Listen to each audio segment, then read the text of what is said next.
Now, the greatest radio shows of all time.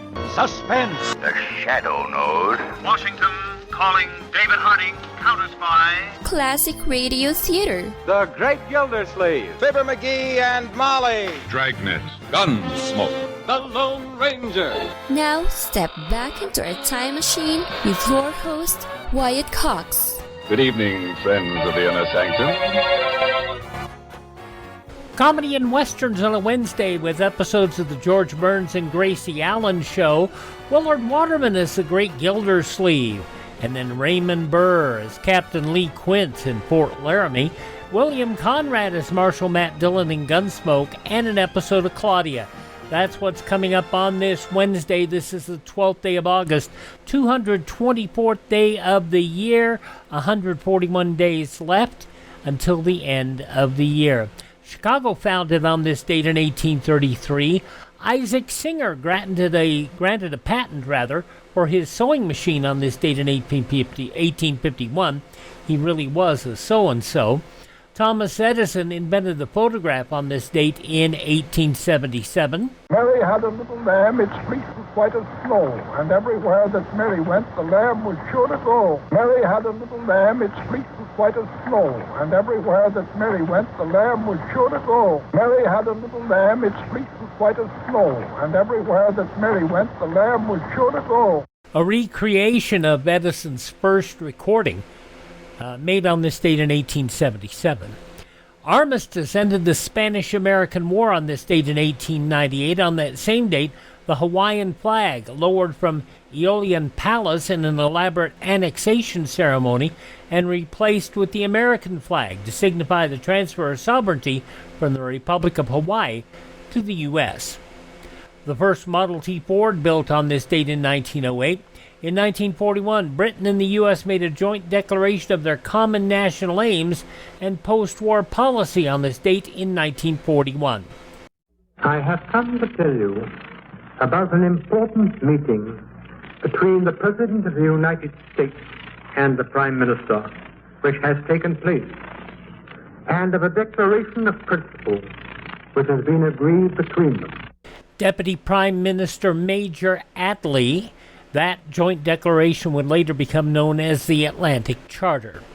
This is the alleged date back in 1943 of the first Philadelphia experiment test on the U.S. Navy ship USS Eldridge. We still don't really know. Echo 1, the first communications satellite launched on this date in 1960. The first free flight test of the Space Shuttle Enterprise took place on this date in 1977. 4 feet. Give us some drop. 4 feet. 3 feet. 2 feet. You're coming off about 2 feet.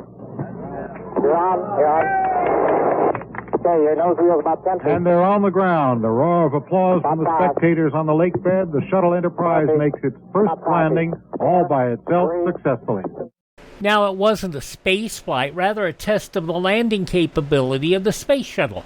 Enterprise itself never took to space. It remained a test vehicle. The IBM personal computer was released on this date back in 1981. The IBM personal computer, now at selected stores across the country. The 16 kilobit model, with no data storage drives included, cost $1,565, over $5,700 in today's money.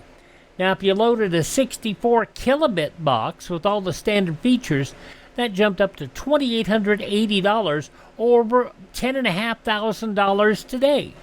And if you souped it up with color graphics and 256 kilobits, it cost you about $6,000 or over $22,000 today. And the available software in 1981, VisiCalc Spreadsheet, Easy Writer 1.0, and Microsoft's first game, Adventure.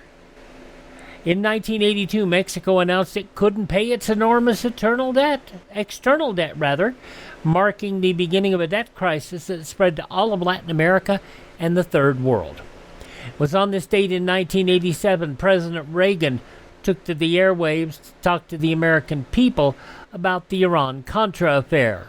I was aware the resistance was receiving funds directly from third countries and from private efforts and I endorse those endeavors wholeheartedly. But let me put this in capital letters. I did not know about the diversion of funds. Indeed, I didn't know there were excess funds. The president said he was stubborn in his pursuit of a policy that went astray and said the buck stopped with him. On this date in 1992, President Bush announced the U.S., Canada, and Mexico had reached a North American free trade agreement, and he immediately began the campaign to have it ratified by the Senate. This historic trade agreement will further open markets in Mexico, Canada, and the United States, and it'll create jobs and generate economic growth in all three countries. And unfortunately, what it did along the way is put a lot of businesses in America out of business. Mr. Bush left office before the agreement could be passed.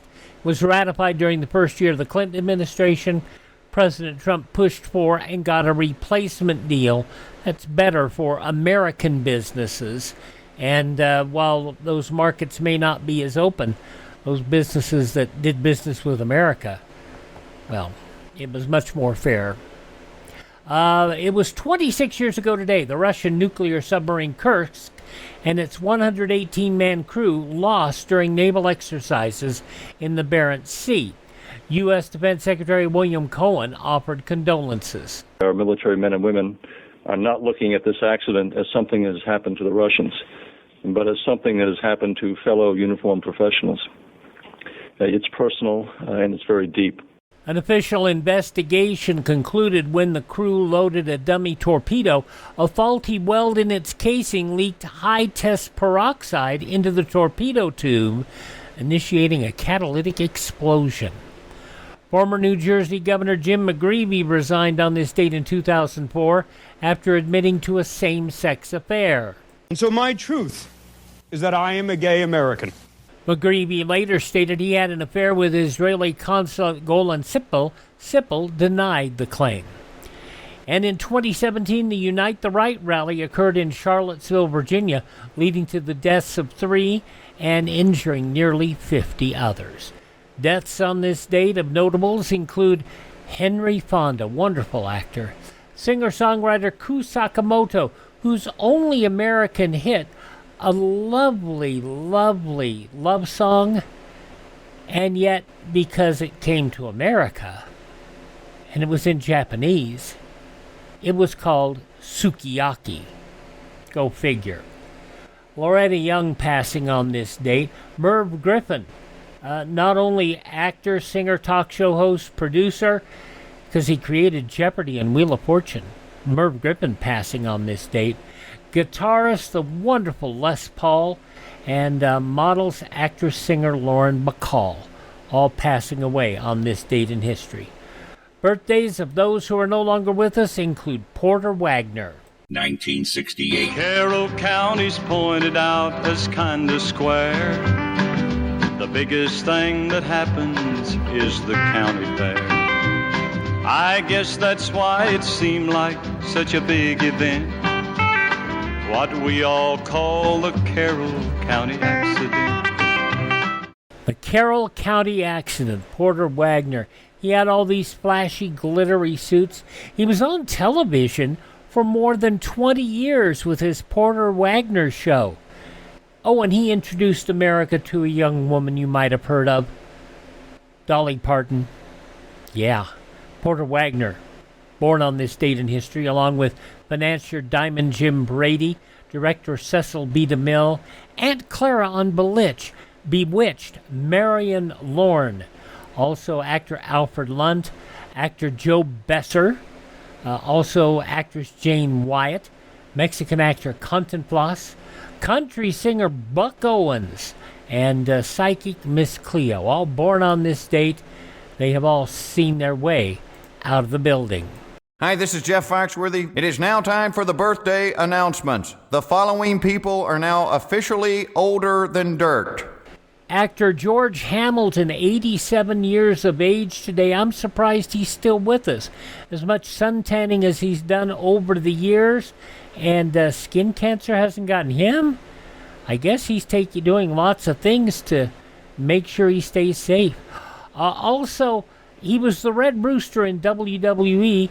He has retired and is now training the next generation in WWE's NXT. Terry Taylor, 71.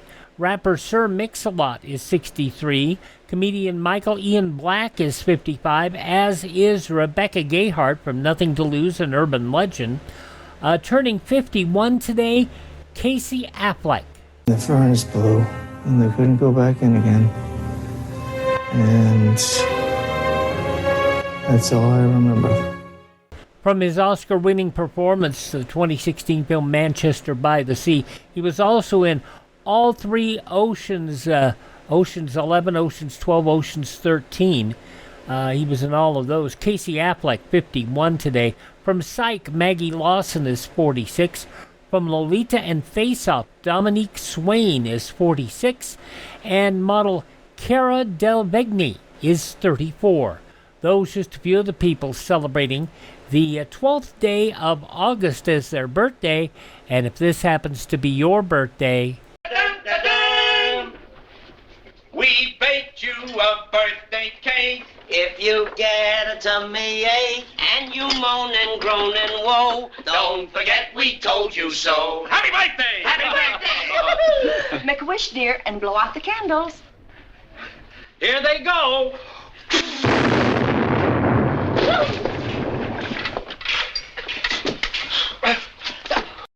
And we're going to start off with comedy on this Wednesday edition of Classic Radio Theater with Wyatt Cox. George Burns and Gracie Allen for Spam next. And we hear of the story of Gold Rush Gracie.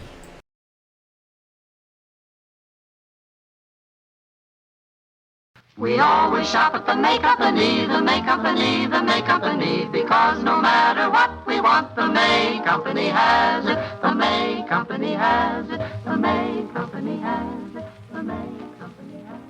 Well, why not do a May Company commercial here? George Burns, Gracie Allen up next. This is from 86 years ago, August 12th, 1940. And just so you know, this is close to the time where George decided that they had outgrown the act, because at this point in time, George and Gracie were not being publicly identified as being married.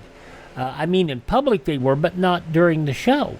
So they were still doing what was called a flirtation bit. Let's listen to this. 86 years ago, August 12th, 1940. From Hollywood, the George Burns and Gracie Allen Show for Hormel and Spam.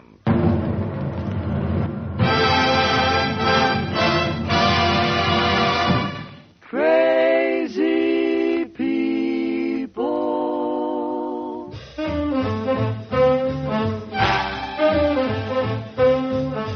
Spam, rebop, boom, spam. George Burns and Gracie Allen are the show when his orchestra. For singing glee, we're the Smoothies Three. Last but not least, and with Bud Heaston.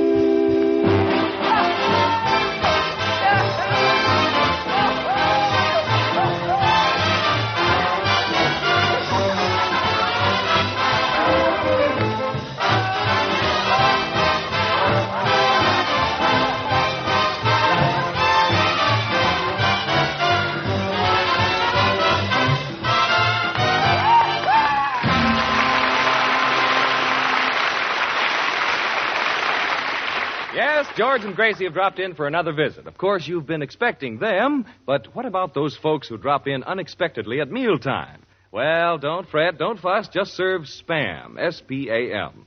This tender, juicy meat is perfect for hurry-up meals. It's all ready to eat. Just open the Spam can, slice it, and serve with sliced tomato or a salad. Spam is always ready for quick action because this delicious meat doesn't need refrigeration. And the rich, satisfying goodness, the tempting taste of Spam always makes a hit. Get a supply of Spam when you shop tomorrow and try the easy recipes on the label. You'll discover the easy way to please your unexpected guests because cold or hot, Spam hits the spot.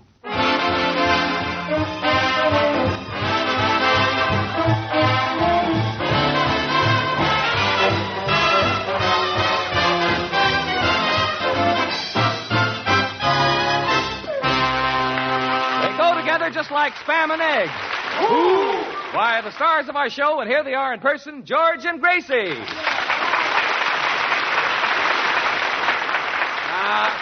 Thank you very much. Folks, you'll have to forgive me if I'm a little out of breath. But the minute we hear Artie Shaw's music, all of us on the stage here, we just have to dance. Oh, yes. George, did you see Bud and me doing the rumba? Yeah, what was that? Artie Shaw was playing a foxtrot, and why were you and Bud doing a rumba? Well, Bud used to be a football player. Well, what's a football player got to do with a rumba? Well, he's used to keeping the backfield in motion. I see. So, Bud, the rumba is the only dance you can do, huh? Oh, no, George. Do you know the can-can? Uh-huh. It's full of spam. Yeah, oh. Nice plug. Well, thanks, George. You're a pretty good dancer yourself. Oh, it's really nothing. Of course, I was a student of Nijinsky. Really? Let me hear you say something in Nijinsky. Oh, good. It's not a language. Nijinsky was an internationally famous dancer. At one time, he had the world's largest ballet. Well, why did he go on a diet? Gracie, I'm sure you've seen ballet dancing. Look, I'll give you a demonstration. I'll put my foot out like this. Yes. See, then I'll point my toe and place my hand on my hip like this. Uh-huh. Then throw my head back gracefully like this. Oh, isn't he pretty? Yes, I'm a little dreamboat. I'll never forget one night in Cleveland. The ballet was doing the Dance of the Faun. And there I was in an amber spotlight singing the Pipes of Pan. The audience was spellbound. Senor Burns, you sang the Pipes of Pan? Yes, Senor Lee, I sang the Pipes of Pan. Which was worse, your pipes or your pan?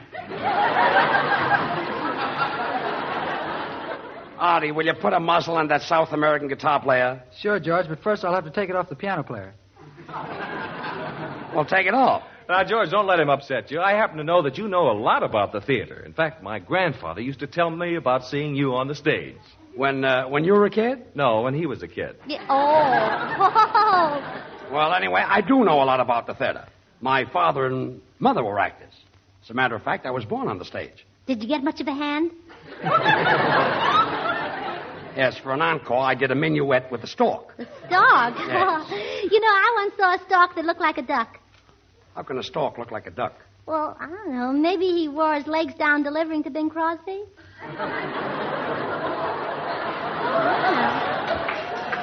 Yes, well, maybe. Where was I? Oh, yes, Nijinsky. Ah, those were the days. What acts they had in vaudeville. Bankoff and Gurley, Tittenfest and Lee, Croveney Brothers and Croveney. Where can you find talent like that today? Well, I don't know about the rest of them, but I do know what Dittenfest is doing. Dittenfest? Yes. Dittenfest and Lee? Mm-hmm. What's he doing? He's an assistant to a doorknob polisher. Assistant to a doorknob polisher? Yeah. What does he do? Well, he's the fellow that goes, and the other fellow polishes.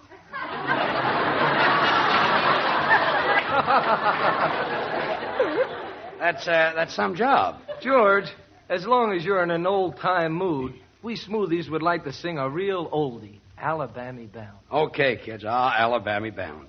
You know, I used to do that in vaudeville, too. Those were the days. You know, folks, vaudeville is in my blood. Oh, so that's where it went. Artie, you and Bud and the rest of you can kid all you want to. But if it hadn't been for vaudeville, I wouldn't have met Gracie. Remember, Gracie, the first time we met at the Hill Street Theater in Newark? You came into my dressing room? Yes, and you had a picture of that balloon dancer on the wall. That's right. And the minute I saw you, I took the picture down and put it in the wastebasket. And then you put the wastebasket in the safe. And then came all those tough years. I struggled and worked my fingers to the bone. Yeah, but you couldn't open the safe. Those were the days, yes. Smoothies, the song.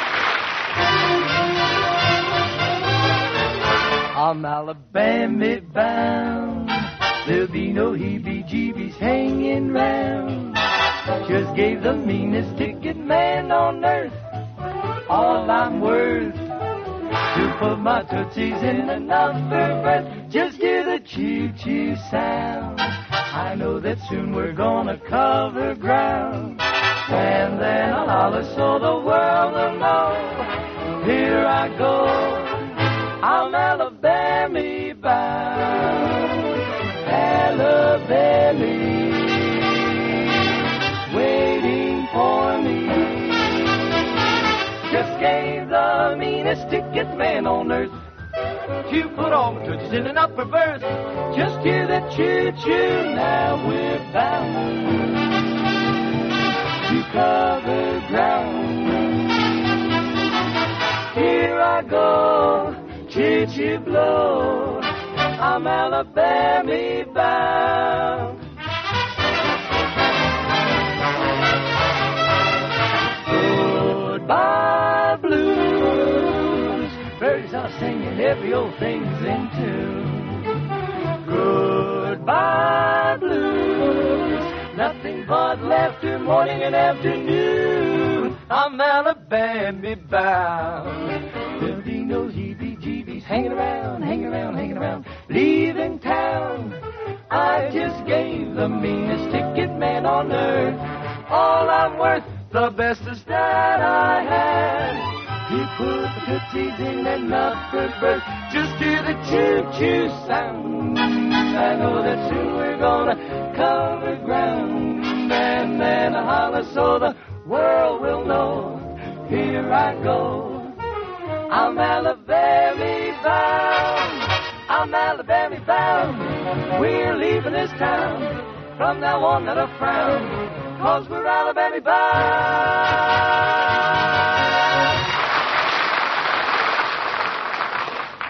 Smoothies, that was beautiful. Well, tonight, ladies and gentlemen, we're going to do a play. We're going to give you our version of the popular MGM picture, Gold Rush Maisie. In this story... George, we're not going to do Gold Rush Maisie. We're not. No, I sat up 2 days and 2 nights and changed the whole title. You did? Well, what is it now? Gold Rush Gracie. That's some twist. That Isn't took you it? 2 days and 2 nights. Mm-hmm.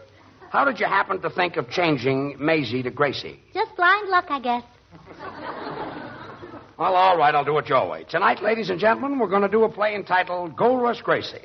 And I know you're going to like it because it's got a lot of old numbers. And I love old numbers. No, eso a mí me consta. Yo sé que a ti te gustan mucho los números viejos.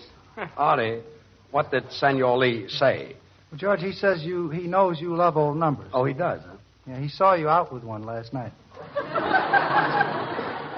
Senor Lee, every week you start some new trouble. Why don't you go home and stay home? I cannot do that. My father, she has the measles. My father, she has the measles? Your father, too? Look, senor, your father, he has the measles. Your mother, she has the measles. Your brothers, they have the measles. Catching, isn't it? Oh. Well, tonight, ladies and gentlemen, we're going to do a play entitled Gold Rush Gracie. Now. Now? Now, I changed the title. What is it now? Gracie of the Brown Derby. Gracie of the Brown... This is a story about a gold mine. What do you think the Brown Derby is?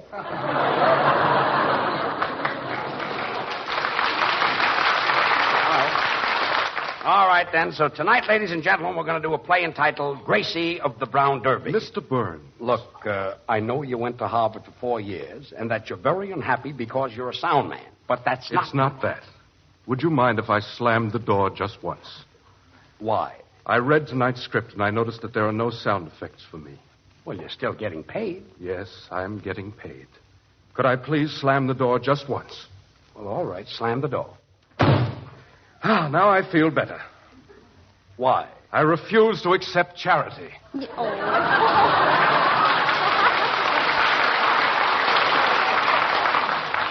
Tonight, ladies and gentlemen, we're going to do a play entitled Gracie of the Brown Derby. Now. You changed the title. Yes. What is it? She was killed wearing slacks, or she died like a man.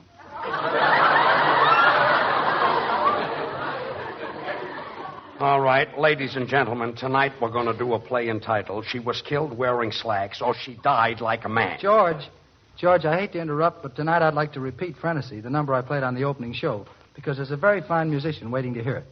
Who? Me.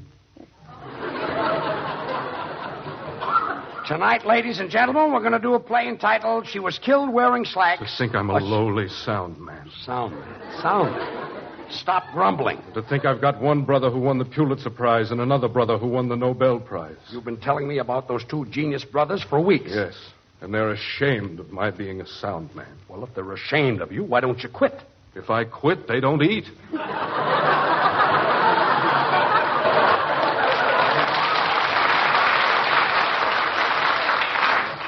All right, ladies and gentlemen, tonight we're going to do a play entitled... Perdón, Senor Burns. What is it, Senor Lee? How about a part for me in the sketch? Sketch? It's sketch. You don't even know your ABCs. I do, too. A, B, C. Well? There's more? Tonight, ladies and gentlemen, we're going to do a play entitled She Was Killed Wearing Slacks or She Died Like a Man. Now, I changed the title. The title is The Bus Drivers Who Wear Pajamas or They Drive by 90. Gracie, is this the last title? It's positively the last title. Good. Ladies and gentlemen, tonight we're going to do a play entitled The Bus Drivers Who Wear Pajamas or They... Come in! George Burns and Gracie Allen? Yes? I'm Joyce Moon. Oh, Joyce Moon. George, I forgot to tell you, this young lady is from Fergus Falls, Minnesota, and she has been chosen Queen of the Lakes at the Minneapolis Aquatennial. Go ahead, Joyce. Go ahead. Mr. Burns and Miss Allen, the people of Minnesota have sent me as a goodwill ambassador to inform you that we in Minnesota are naming 2 lakes after you, Lake Burns and Lake Allen. Naming 2 lakes after us. Well, Gracie, say something. I don't know what to say. I've never been a lake before.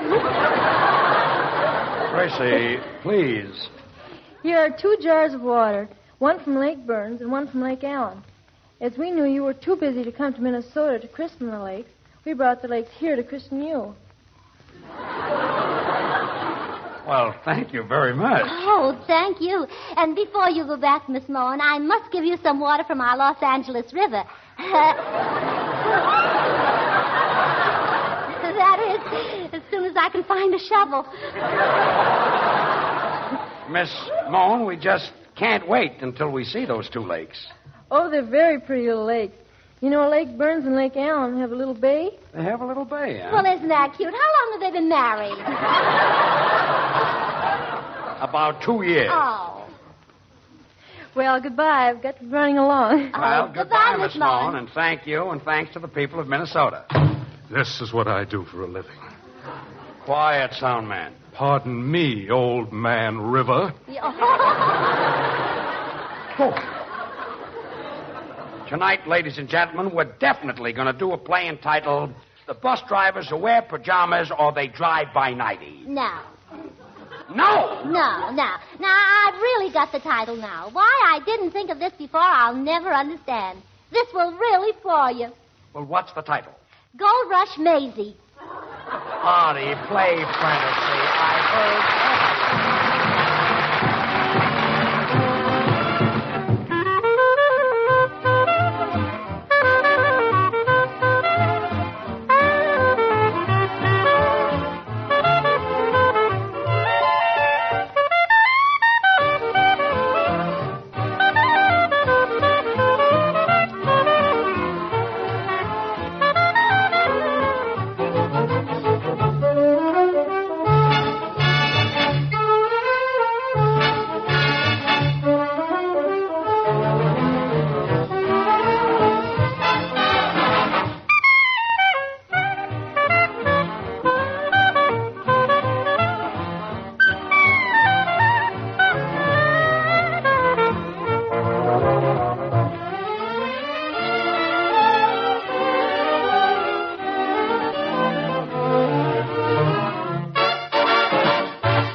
George, isn't it wonderful having 2 Minnesota lakes named after us? Yes, Gracie, but we have to go there. How are we going to find them?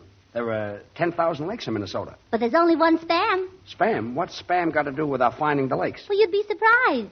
George, spell Spam backward. Spam backward. Let me see now. M-A-P-S. That spells maps. That's right. So if we want to find our lakes, all we have to do is look at some maps. Well, Bud, there's another easy use for Spam. It's a good thought, too, George, because Spam is so easy to use. This delicious tender meat goes hand in hand with warm weather lunches and suppers. When mealtime rolls around, just open a can of Spam, slice this grand-tasting meat, and serve with your favorite salad or make plain Spamwiches. Spam is all ready to eat as soon as the can is opened. Now, here's another hint. Follow the Spam platter idea that Bubble served at luncheon in Gracie's honor the other day.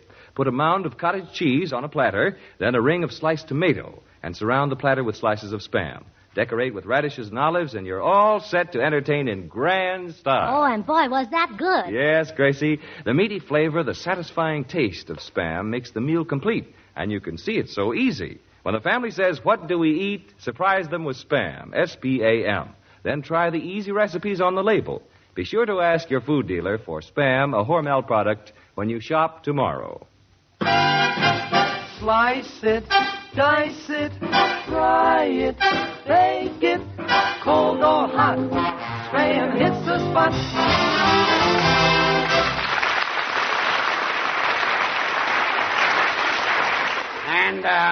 And now for our play. And you can make up your own title. Bud, set the scene. The scene of our story opens in a typical frontier dance hall, the Cafe Elbow, just a joint.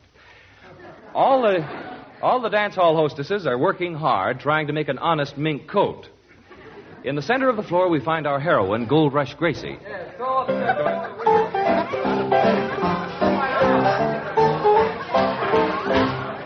the dance is over, Killadilly Shaw, and I sure enjoyed it. I'm mad about you, Gold Rush Gracie. You got me walking around in circles. Well, with your bow legs, what else can you do? Hello, Gold Rush Gracie. Sheriff Burns. Sheriff, you're just in time. Dead-Eye Dawson is here. Dead-Eye Dawson? Yeah. Why, he's a killer. Quick, let's call the posse. Oh, I can't. Why not? The posse's outside having kittens. Out of my way, Gold Rush. I'll get him. Where is he? Oh, there he goes. He's heading for the free lunch counter. Well, out of my way.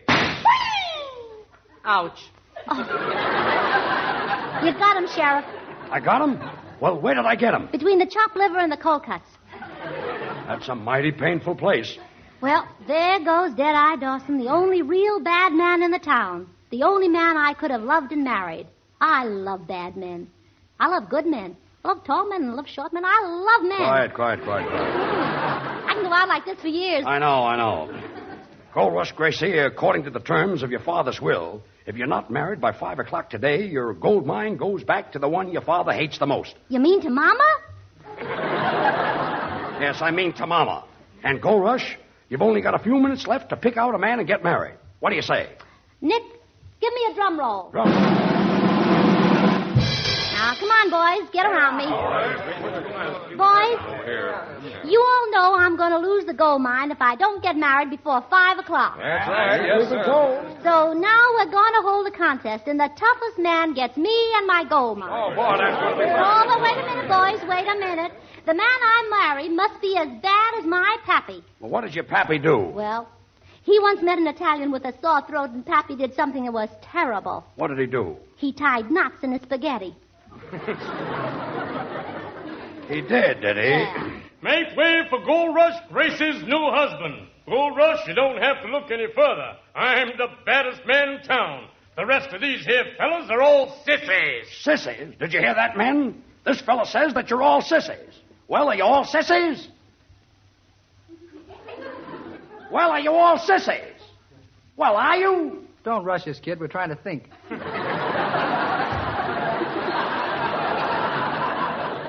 Well, Gold Rush, you better make up your mind. You've got to get married to somebody. Make way, here comes Bullet Head Easton. He'll gallop through the window. He's riding for trouble.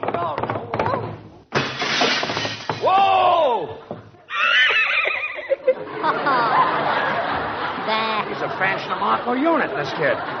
You call that riding for trouble? When my pappy rode, there was real trouble. How come? Well, he didn't know how to ride. Oh, well. Out of my way, Okay, varmints. Gold Rush Gracie, if you're looking for a real bad man to marry, I'm a man with a record. On my right arm here, I've got tattooed names of the men I've killed. On my left arm, I've got tattooed all the names of the banks I've held up. And on my back, I've got tattooed, well, you wouldn't be interested. Oh, well, yes, I would. Come here, let me read it. Listen, boys. Fuzzy Wuzzy was a bear. Fuzzy Wuzzy had no hair. Fuzzy Wuzzy wasn't fuzzy. Or was he? Well, what do you think of Fuzzy Wuzzy? It's pretty lousy.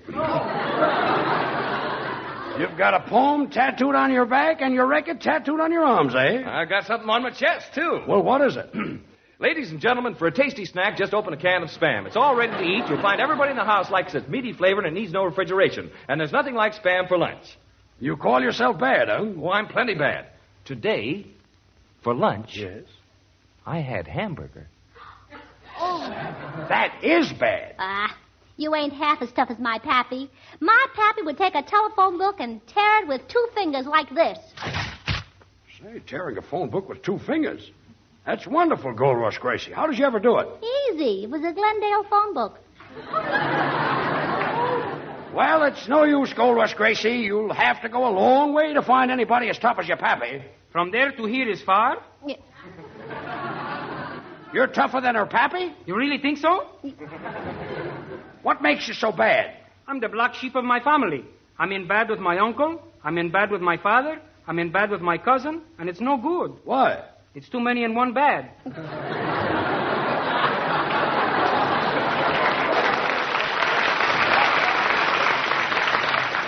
Well, Gold Rush, your time is just about up. Well, I guess I'm going to lose the gold mine after all. Oh, don't take it too hard. Come on over to the piano and I'll sing you a little song.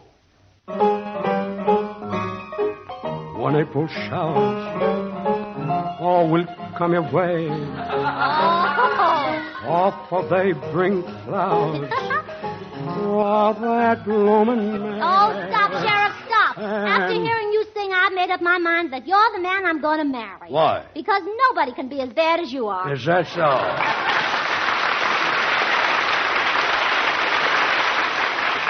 And now, ladies and gentlemen, that was the story of Gold Rush Gracie. Now, No? I changed the title. Quiet, quiet. Gracie will now sing I'm Nobody's Baby. Play it out there.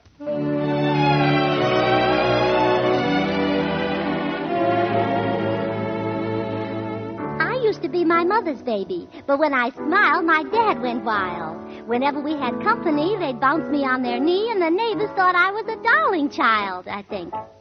Once I was everybody's baby, but right now I'm lonesome as can be.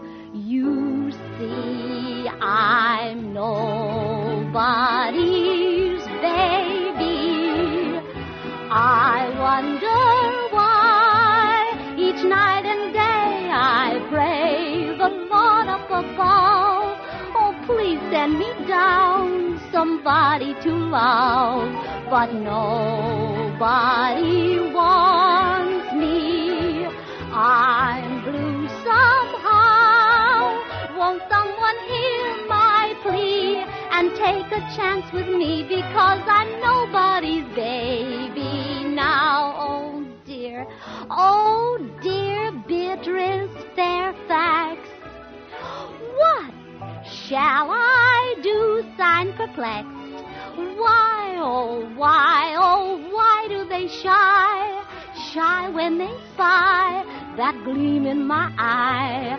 I'm 5'2" with eyes of blue, and people tell me I'm attractive. I can cook and sew, but my evenings aren't very active. So won't you hear my cry and take a chance on I, because I'm nobody's baby now, but I'll get somebody's baby somehow.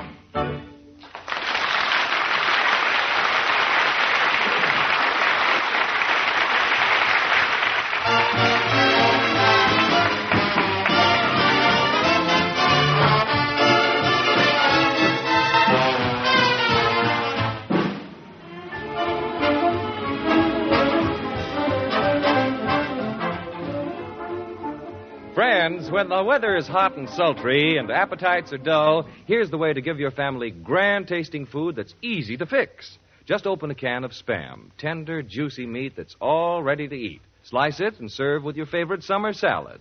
The delicious taste, the meaty, satisfying flavor of Spam wins approval from the huskiest appetite.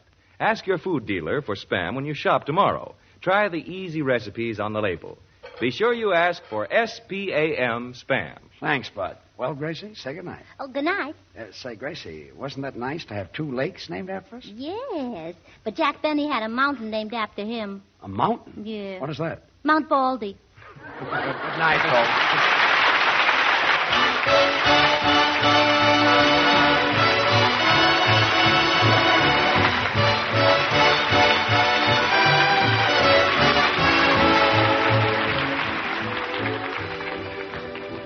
Be with us again next Monday night, same time, same station, for another George Burns and Gracie Allen show with Artie Shaw and his orchestra and the Smoothies. Until then, this is Bud Heaston reminding you to remember that cold or hot, Spam hits the spot.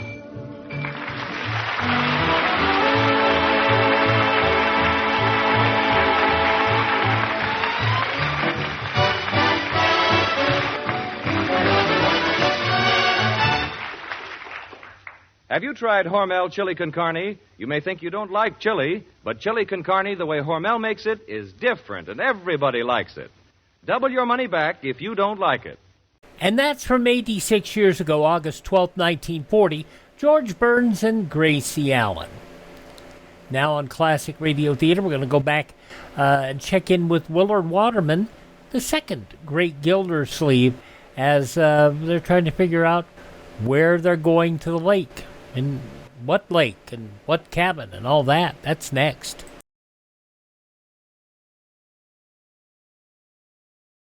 Gee, that looks good. It looks just like tomato juice. But it's 8 juices. Good for you and me. V8. Well, I still say it looks like tomato juice. But it's 8 ways tasty. Discover it and see. 8 lively juices. Vegetable juices. Yours for good health in V8.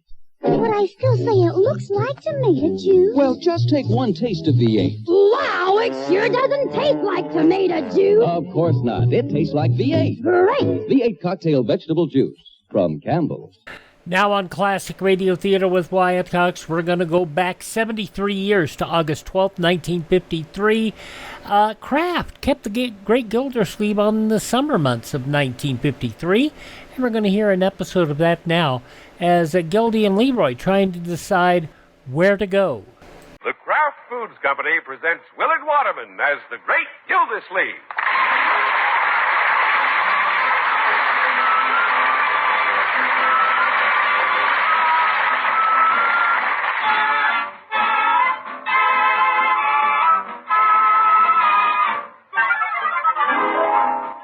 Gildersleeve is brought to you, transcribed by the Kraft Foods Company.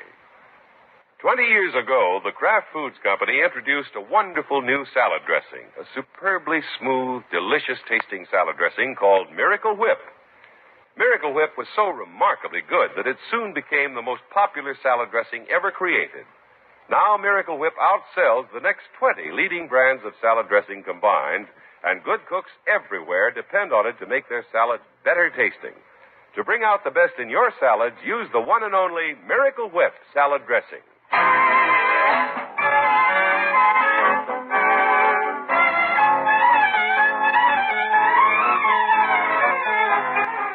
as you may remember, the Great Gildersleeve is taking his vacation from the water department on sort of a day here and day there basis this summer. And the plan seems to be working out satisfactorily enough for the water commissioner, but his nephew Leroy doesn't like the idea. And on this bright August morning, he has cornered his uncle in the living room to register a mighty protest. It's a crying shame, that's what it is, Unc. Now, Leroy. It's a crying shame. Stop bellowing. What's a crying shame? Here it is August. Everybody else has gone someplace. Everybody else is doing something. What are we doing for a vacation? Sitting here like a couple of bumps on a log. Leroy, that's not true. We've gone places this summer. Ah! Well, we have. I've taken my vacation a day at a time, and we've gone here and we've gone there. Yeah, here and there. Fine vacation. Well, we've had 7 days altogether, and I have 7 days more to go. I may take off a couple of days this week. Well, that's no vacation, Unc. A day here, a day there. It's like eating a good dinner, one bite at a time, and taking all day for it. It's cold before you're half finished. You've forgotten what you've eaten, and when you're through, you're still hungry. Well. And furthermore, Leroy, stop shaking your finger in my face. You're not keeping your promise. What promise? You made a promise, and you're not keeping it. You made a promise to a little kid. What little kid? Me. Last winter, you said that this summer we could get a cabin at a lake and stay for a week. That's what you said. Yeah, I said that. We'll get a cabin at a lake and stay for a week. Those were your very words. When did I say that? On the 18th of February at 9:15 in the morning. Leroy. Ask Bertie. Just ask Bertie. Somebody knows somebody.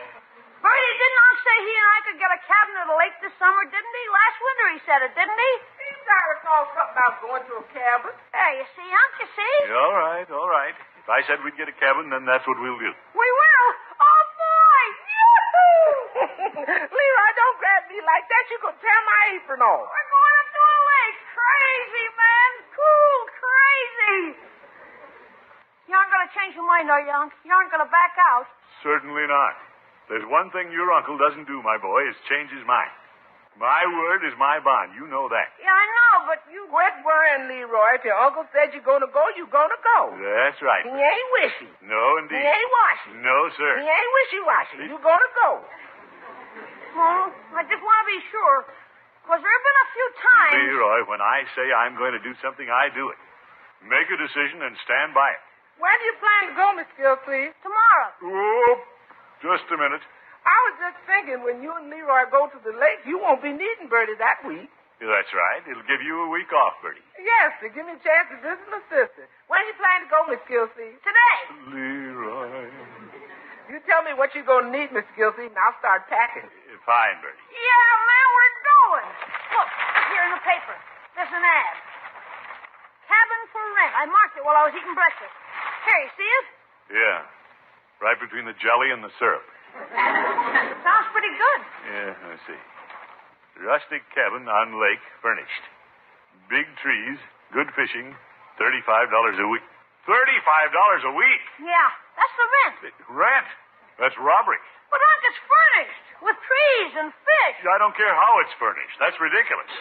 Oh, but, Unc. Oh, my boy, let's not get carried away. Just because it's the summer season, these cabin people think they can put their rates sky high. Oh, by George, they may make a pigeon out of somebody else.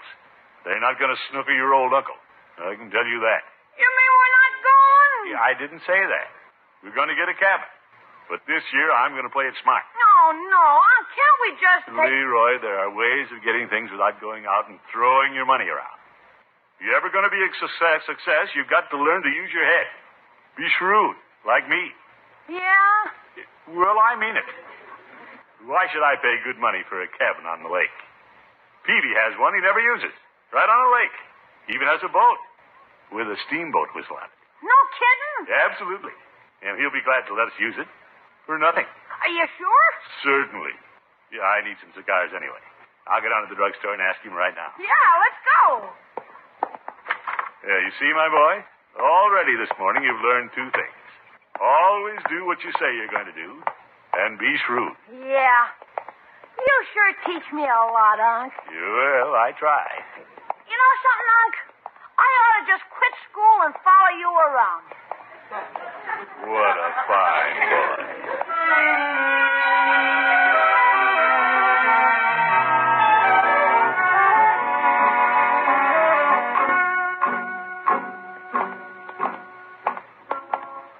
What are you slowing down for, Unc? Aren't you going in the drugstore? Well, I'm going in, but you wait out here for me. I want to listen while you ask him. Nothing doing.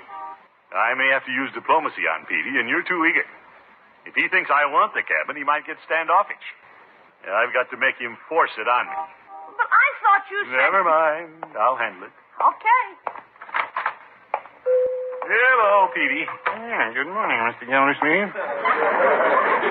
What can I do for you today? Well, first of all, you can give me a handful of cigars. The 15 centers. 15 centers today. Living it up a little, are you? Well, you know me, Petey. Yes, I do. That's why I wondered. Just put them on my bill. Very well. You know, I spend a lot of money with you every month, Petey. Well, I spend a lot of money with you. You don't exactly give that water away, you know. I can see he's going to be hard to handle. Going any place on your vacation this month, Petey? Yes, I'm spending my vacation in the quietest place I can think of. Oh? Where are you going? Home. Mrs. Peavy's going to be away for a week. Well, nice idea. Thought possibly you might be going up to your cabin at Moose Lake. No, I'm staying home. Yeah. I'm kind of looking around for a place to stay, spend a week. Sort of a cabin, maybe. You're on a lake. No. I noticed several of them advertised in the paper. Yes, but the prices are pretty steep. In fact, it occurred to me that maybe one of my very good friends, some generous fellow, might offer to let me use his cabin. Well, yes, some fellow might do that. I'd been thinking in terms of Moose Lake. Moose Lake, it's a nice place. What a tough customer. He isn't giving an inch. You did say you weren't going to use your cabin. Well, I have no plans right at the moment. Let's see, who do I know who has a cabin at Moose Lake who's a friend of yours? Confound it, Petey. Quit beating around the bush. If you don't want me to use your cabin, come right out and say so. I didn't say anything either way. Well, say something either way. Doesn't matter to me. I know dozens of people who'd be delighted to let me use their cabin. Well, then, why don't you use yours? Because I like yours better. Yeah, I mean, you're a better friend of mine. Look, Petey, I'm not being pushy, but how about it? How about what? Using your cabin. You don't have to be diplomatic like I am. Just come right out and say yes or no.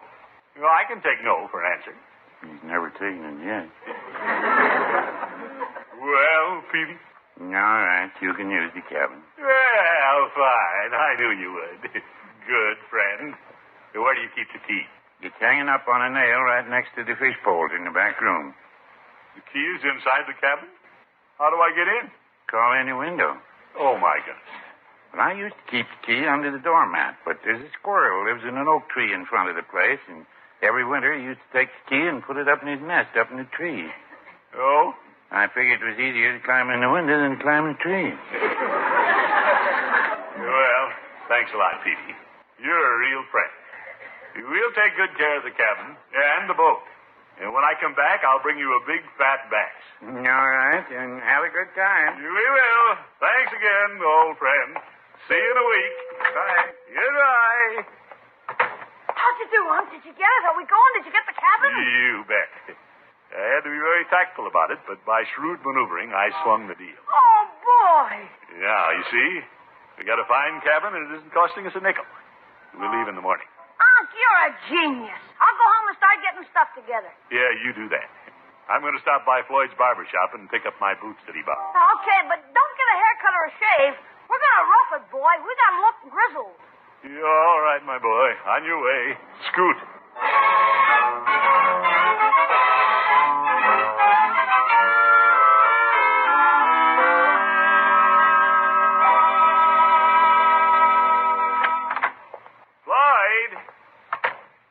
Floyd. Hi, Commish. I was out in the back room heating up some glue. Glue? Yeah, one of my customers broke his mug. His shaving mug. Oh. Climb up in the chair, Commish. What'll it be, a haircut? No, nothing today, Floyd. I just stopped by to pick up my boots. Oh, yeah, them. Yeah, I'm pretty proud of myself this morning, Floyd. What'd you do? Cut off the mayor's water? No. I just gave little Leroy a fine object lesson in shrewd business. Yeah? Yeah, he was all fired up about running a cabin. $35 a week. Beat the guy down to 30, huh? Certainly not. I got the cabin for nothing. Oh? Yeah, I fast-talked Peavy into letting me use his. Free. Well, you can't get him any cheaper than that. How come you got Peavy's cabin? Because he practically insisted that I take it, that's why. And it's a fine cabin. Yeah, it's okay. But you ought to see Ed Hinkle's place up at Eagle Lake. Now, there's a real layout. Oh? Well, there's nothing wrong with Peavy's place. Oh, sure, it's all right. But Hinkle's cabin makes Peavy's look like a chicken house. He's got everything in it. Big fireplace, freezer, front porch, right over the lake. You can sit in your rocking chair and catch rock bass. Sounds pretty good. Hey, wait a minute. There's Ed's boy coming down the street. Hey, Bud! Come here a minute. What's the matter, Floyd? Come on in. I want you to meet a friend of mine. Bud, this here's Mr. Gildersleeve. I'm glad to meet you, Mr. Gildersleeve. Hello, Bud. Bud and his dad's been customers of mine from way back. I give Bud his ducktail here. How you like that? Pretty classy, huh? Yeah, fine. Looks just like a duck. In back. Bud, I was telling the commish here about the swell layout you folks got up at Eagle Lake. Oh, yeah, it's a sharp deal. Guess you folks spend a lot of time up there, huh, kid? Not too much anymore. Too many pretty girls up there. Too many. This keeps you away? Yeah, my mom decided it was dangerous. Those girls are walking around the beach all the time, you know. Yeah? Yeah. And it gets my dad pretty confused. He keeps walking off the end of the dock all the time. Oh? Last time we were up there, he wondered why he couldn't start the outboard motor. He had the rope wound around Mom's head. That was the last time we were up there. Well, I can see your mother's point of view. And your father's, too. Mom don't like it up there. Dad does. Yes, well. Well, I got a rope. Glad to meet you, Mr. Gildersleeve. Yeah, glad to have met you, Bud. I'll see you, Floyd. Okay, Bud. Now, you see, Commish? If I'd known you were looking for a place, I could have got their cabin for you. Yeah, sure sounds better than Peavy's. Oh, it's a real establishment. Think you can still get it, Floyd? Sure, all I got to do is call Ed. All right, George, I'll tell Peavy something's come up. I can get out of it. Sure, the Peeve won't mind. I'll go call Ed and tell him you want to use the cabin. Yeah, tell him I'm the water commissioner, Floyd. I don't know, Commish. The pressure's been pretty low lately. I'll just tell him you're a friend of mine. Yeah, all right. You still here, Unc? Yeah, I'll be along in a minute. I was talking to the mailman. I told him we were going up to Moose Lake. Yeah, well, He says if we catch any moose, we can give him one. He's a cut-up. Yeah. Well, things have changed a little. We're not going to Moose Lake. Not going? No, I've got a better deal. I'm getting a much nicer cabin up at Eagle Lake. But, Unc, you already told Mr. Peavy you'd take his place. But, Leroy, this one is better. A lot better. Oh, for corn's sake, why don't we just rent the cabin that's advertised in the paper? No, my boy, I told you this morning, you've got to be smart. The better deal comes along, take the better deal. Yeah, but you said always do what you say you're going to do, and you told Peavy. Well, this is different. Well, what about a bird in the hand being better than two in the bush? That's just an old-fashioned saying. There are times when the shrewd thing to do is to take the two in the bushes. Okay, if you say so, Unc. You bet. You leave the planning to me, my boy. Going up to Eagle Lake. Strictly first class. Right, George Gildersleeve, you're a shrewd operator.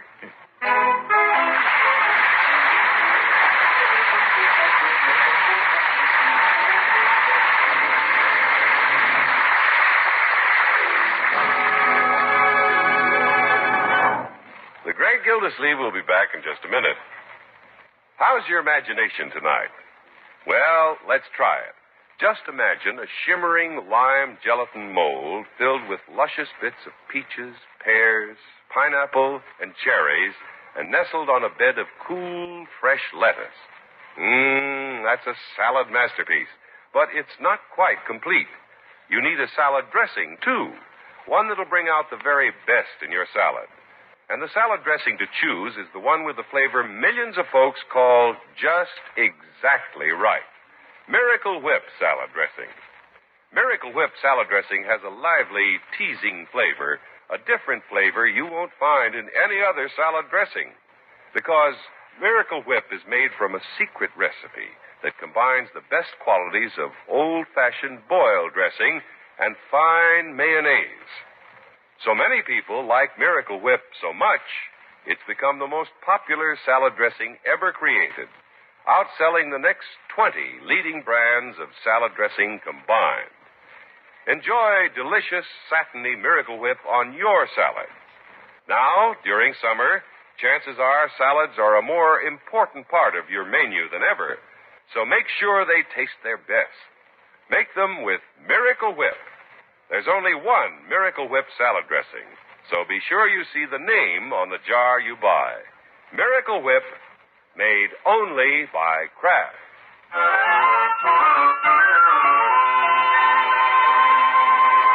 Now let's get back to the Great Gildersleeve.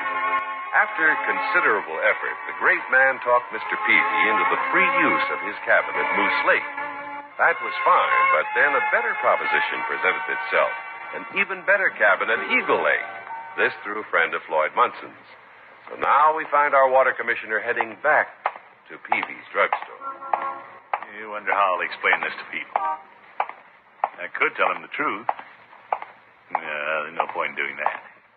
I'll have to be diplomatic.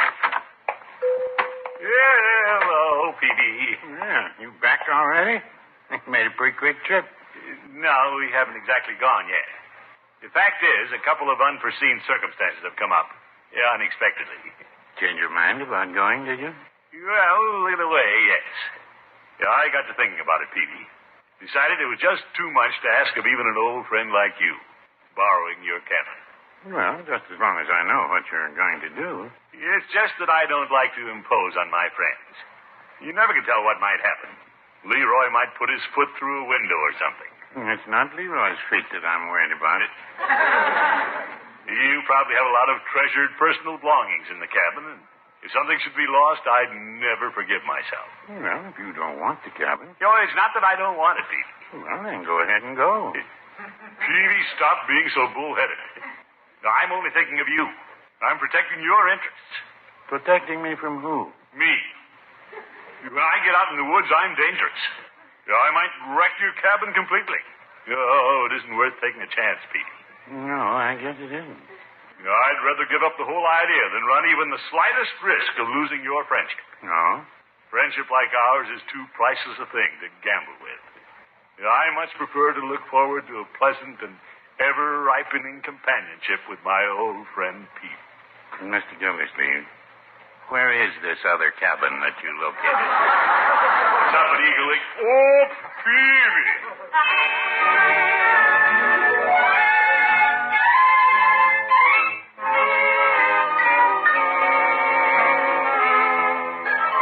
I got all the fishing stuff, Bertie. You can't carry it in a pile like that, Leroy. You got to get a box or something. No, we'll just heave it in the car, and when we get up there, we'll heave it out again. We're going to rough it. You're going to get it so rough you're never going to find anything. Bertie! Leroy! Out in the kitchen, Unc. Well, it's all set. Floyd made the arrangements with Mr. Hinkle, and I explained to Peavy. Leroy says you ain't going to Mr. Peavy's cabin. No, I found a much better one, Bertie. This is a veritable palace in the pines. Has mattresses on the beds and an outboard motor. Real class. I thought we were going to rough it, Unc. Oh, we'll rough it. Don't worry. You can do the cooking. I still think we should have stuck with Mr. Peavy's cabin. Leroy, stop being short-sighted. Just because you had a ham sandwich, would you refuse a whole ham? Uncle Mort, anybody home? Hey, there's Marge. We're out in the kitchen, Miss Marjorie. Hi, everybody. What's going on, Unky? Well, Leroy and I are taking off for a week. Going up to a beautiful cabin on Eagle Lake. Oh, wonderful. At least we think we're going. Unc's changing his mind so fast we're never sure. Leroy, I'm not changing my mind. Simply because I found a better place. Probably the nicest cabin in the whole area. Well, whose cabin is it, Unky? It belongs to Ed Hinkle. There's everything. Beautiful spot. Oh, the Hinkle place. I've been up there. How is it? Well, it's all right. What do you mean, all right? Well, it's clean.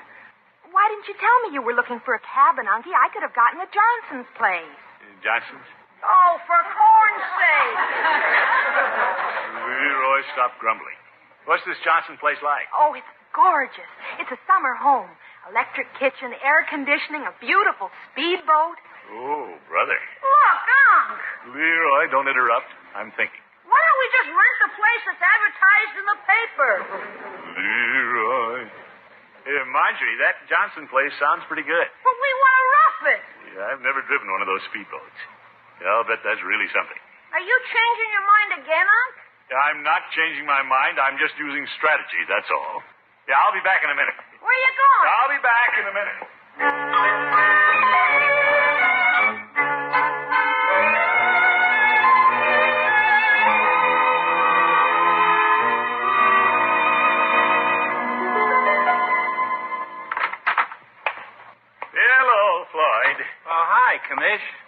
ready to take off for Eagle Lake?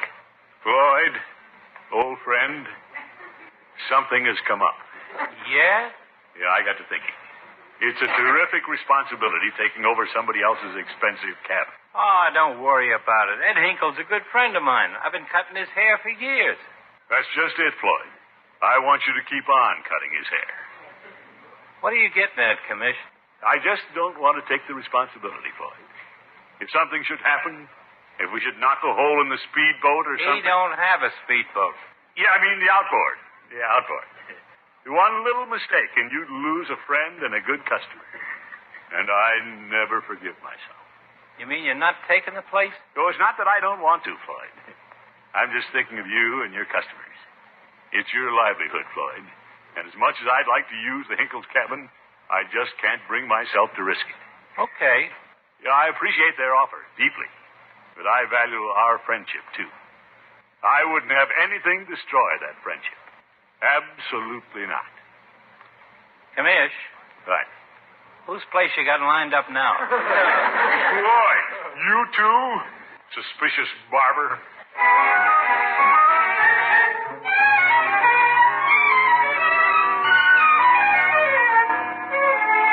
Where'd your uncle go, Leroy? I'll bet 2 bits he went to Floyd's barber shop. Well, everything's packed. All you gotta have now is a place to go. Leroy! Yeah? Where's Marjorie? She went next door. What are we doing now, Unc? We're doing the shrewd thing. Leroy, we're going to the Johnsons' summer home. But, Unc, we might as well go to a hotel. Oh, this is better than any hotel in town. You can drive the speedboats. Speedboats, air conditioning. What'd we start out with, Unc? Just a nice, simple little cabin by a lake. Now, look, we got a production. You bet. We're going strictly first class. Right, George, I can see myself sitting on the veranda of the Johnson summer estate. Big cigar, waving to the yachts as they sail by. I got your things all ready, Mr. Gildersleeve. You want to put them in the car? Yeah, I don't know, Bertie. I may not even take my car. It's pretty old. How do we get up there? Hitchhike? Certainly not. Going up to a swanky place like the Johnsons, I may rent a little better-looking car. A convertible, maybe. Throw my golf clubs in the back seat. Oh, brother. Hi, Unky. Oh, there you are, my dear. Well, we're ready to go. Well, have a nice time. It's a good thing you're going to the Hinkles' cabin, Unky. What's this? I just phoned the Johnsons. The maid said they're up at their summer home. They're up there? Mm-hmm. We couldn't have gotten it anyway. Zeke trapped. I knew it. I knew it. I knew it. What's the matter? Remember the story about the dog standing on the bridge with a bone in his mouth? Yes? Looked down in the water and saw his reflection. Thought it was another dog with a bigger bone. So he dropped the one he had and grabbed for the bigger one. What did he wind up with? Nothing. All right, Leroy. Leroy, what are you talking about? Ladies and gentlemen, introducing my uncle, the one and only Throckmorton P. Bone Dropper. Leroy, that will do. Unky, you didn't give up the Hinkles' cabin before you knew it. Oh, yes, he did. Oh, for heaven's sakes, why didn't you tell me? Well, never mind. It's too late now. Leroy? I know what you're going to say, Unc, and I got it right here. The ad section of the paper, cabins for rent. Yes, yes. Just come with me, Unc. The telephone is right this way. I know where the phone is. Here's the same ad. Cabin on lake, furnished. Yes. All right. I'll call him up. What's the number? 476. Where have I heard that number before? One of your girlfriends? No. No, it just sounds familiar. Well, hurry up, Unc. I can't dial any faster. $35 a week for a cabin. I wonder who this robber is. Peavy's Pharmacy.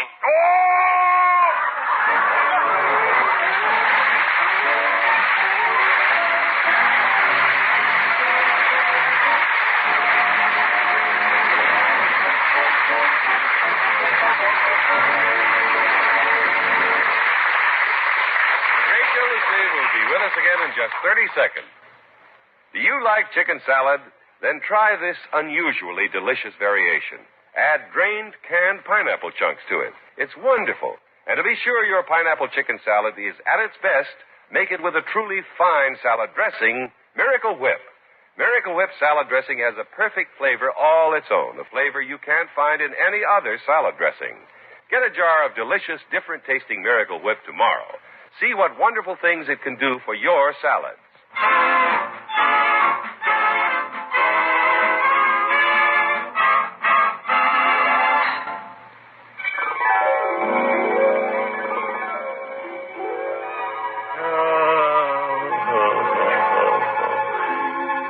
This is the life. What a beautiful view from the veranda. This dollar cigar tastes fine. Hello, Mrs. Vandergoober. Beautiful yacht you have there. Hello, Mr. Froppenshire. You must stop in for tea one day. Oh? Dinner at your estate? Sounds grand, old boy. Simply grand. I'll buzz over in my imported twin-engine speedboat. Unc, are you awake? Hey, what you got? Rush? Huh? Isn't this keen? Yes. What's that? This is the perfect vacation. Sleeping on the ground in a good old pup tent.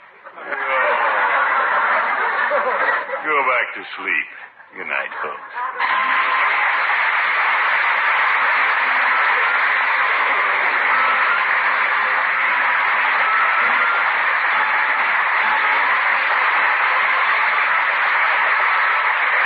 Gildersleeve is played by Willard Waterman. The show is written by John Elliott, Andy White, and Paul West, and is transcribed. Included in the cast are Walter Tetley, Lillian Randolph, Mary Lee Robb, Tommy Cook, Arthur Q. Bryan, and Dick LeGrand. Musical compositions by Jack Meakin. This is John Heaston saying goodnight for the Kraft Foods Company, makers of the famous line of Kraft quality food products. Be sure to listen in next week and every week throughout the summer for the further adventures of the Great Gildersleeve.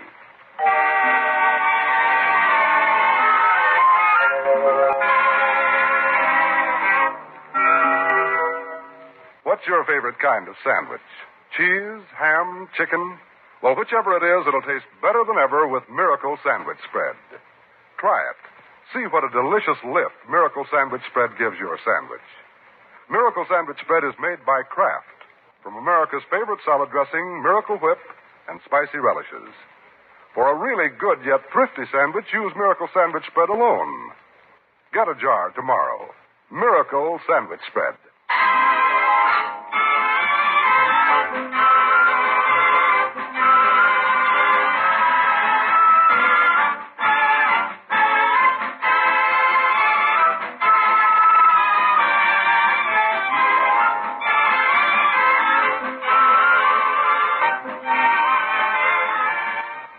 That's the way it goes. August 12th, 1953, The Great Gildersleeve here on Classic Radio Theater with Wyatt Cox. Tomorrow we're going to get back to some crime, and it'll start off with Dick Calmer as Boston Blackie from 80 years ago, the diamond smuggler. Brian Donlevy in A Dangerous Assignment from 77 years ago, and the first summer season of the program, Alien Smuggling Ring. Of course, later on would go on to be a full-time show on NBC. Bob Bailey as George Valentine in Let George Do It from 75 years ago, The Fearless Clown. And Calling All Cars from the west coast of the U.S. going back 90 years ago. And we'll wrap it all up with an episode of Claudia. That's coming up tomorrow on Classic Radio Theater with Wyatt Cox. Now, on Friday, we'll have a tribute to VJ Day, including one of the most unusual on-the-spot reporters you'll hear from, Benjamin Kabelski. Also, we'll hear Mystery in the Air, The Lodger, and Peter Lorre.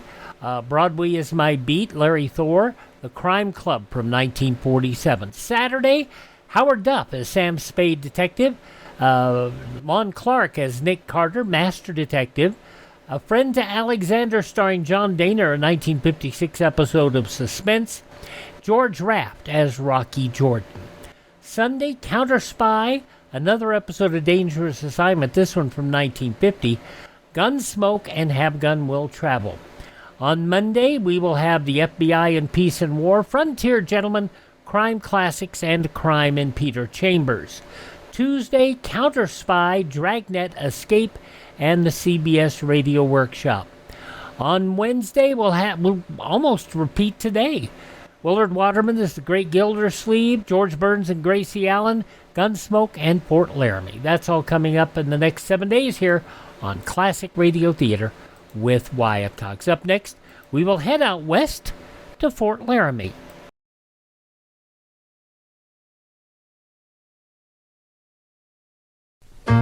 Beacons brings their moving prices down. Beacons has the lowest cost in town. We cost you less cause we move you faster. Every man is a moving master. We're the best train moving mill around. Did you ever see a Beacons man at work? That's poetry in moving. Beacons brings their moving prices down. Yeah, yeah, yeah. Beacons. Now there are no local moving rates lower than Beacons. So move yourself with Beacons, and they will get you moved. We head now back 70 years to a Sunday, August 12th, 1956. Fort Laramie, starring Raymond Burr and the Assembly Line.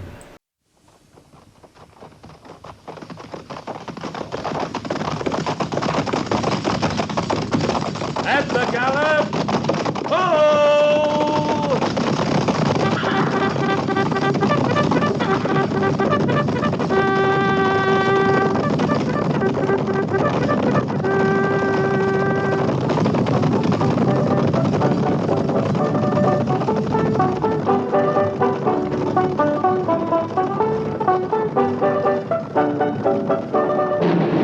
Fort Laramie.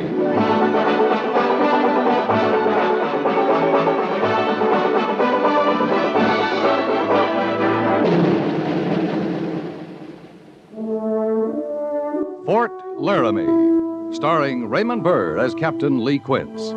Specially transcribed tales of the dark and tragic ground of the wild frontier, the saga of fighting men who rode the rim of empire, and the dramatic story of Lee Quince, Captain of Cavalry.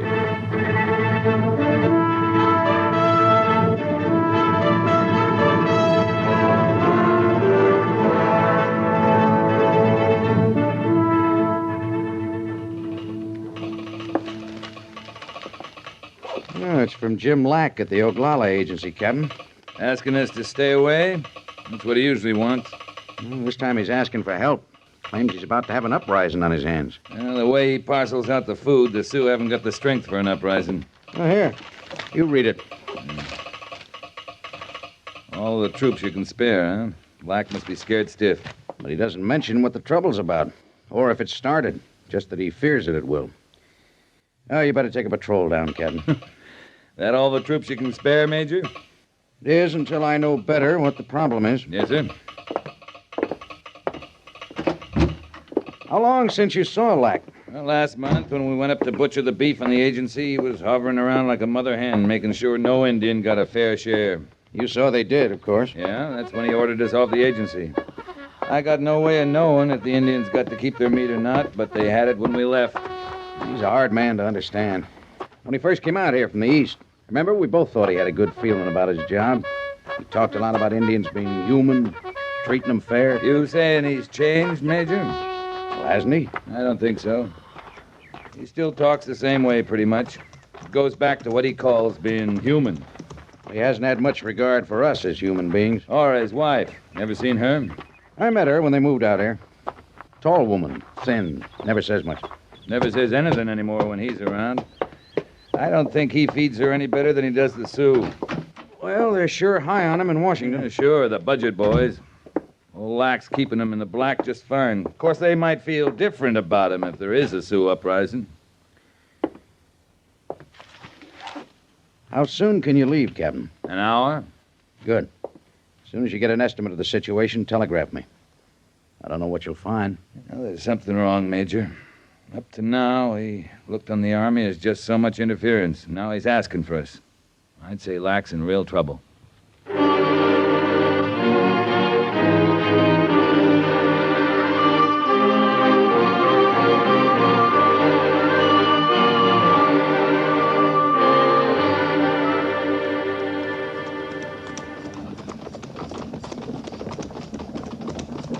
Looks like we got a delegation ahead, sir.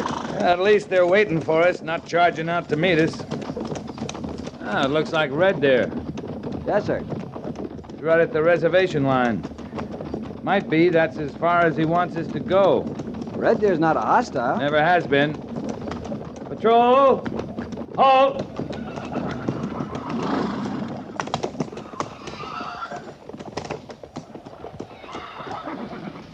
Greetings, Red Deer. Greetings, Captain. You do not come our way in long time. I was here last month. You were off hunting. Hunting no good. Red Deer no longer find good hunting grounds. Too much white man. Oh, sorry to hear that. Many moons ago, you tell Red Deer white man leave reservation to Indian. That's right. Indian to have fine hunting ground, good lodges, plenty food. Now lodges no shelter for squaw and papoose. Old, many holes in walls. Bring wind and snow against us. No good food. Now no hunting ground. You powwow with Mr. Lack? No good. Red Deer go make talk. Lack he not listen. If Red Deer talk, Lack he take food away. Make less. Not good. That why you rode out from the agency to meet me, Red Deer? Lack no like army to come.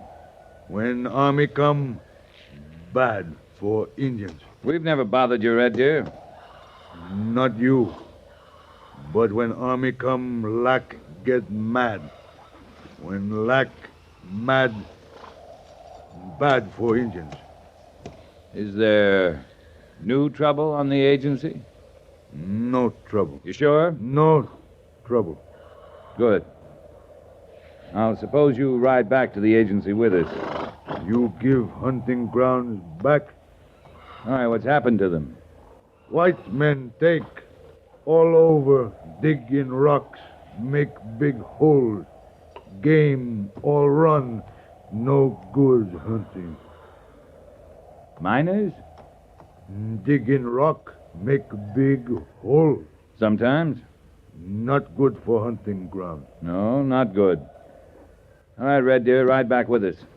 We'll make powwow with Mr. Lack. No trouble? No trouble. Then come.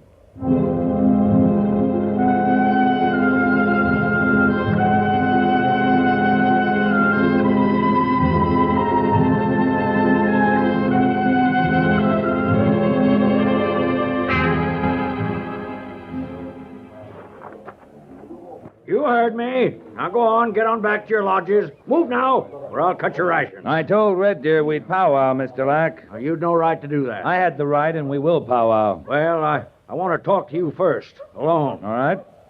Red Deer, go to your lodge and see your braves go to theirs. No powwow? Later. You have my word.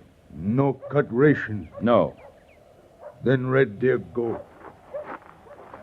If you had to deal with them every day, you'd sing a different tune, Captain Quince. I'd have to live with them every day to know that. You can powwow yourself half crazy and get nowhere. I came at your request. I asked for troops, not a patrol. If you need troops, you'll get them. Well, come on inside. You never know who's listening around here. Mm-hmm. Better have your men stand guard. Over what? Over us. They'll see we're free to talk, Mr. Lack. All right.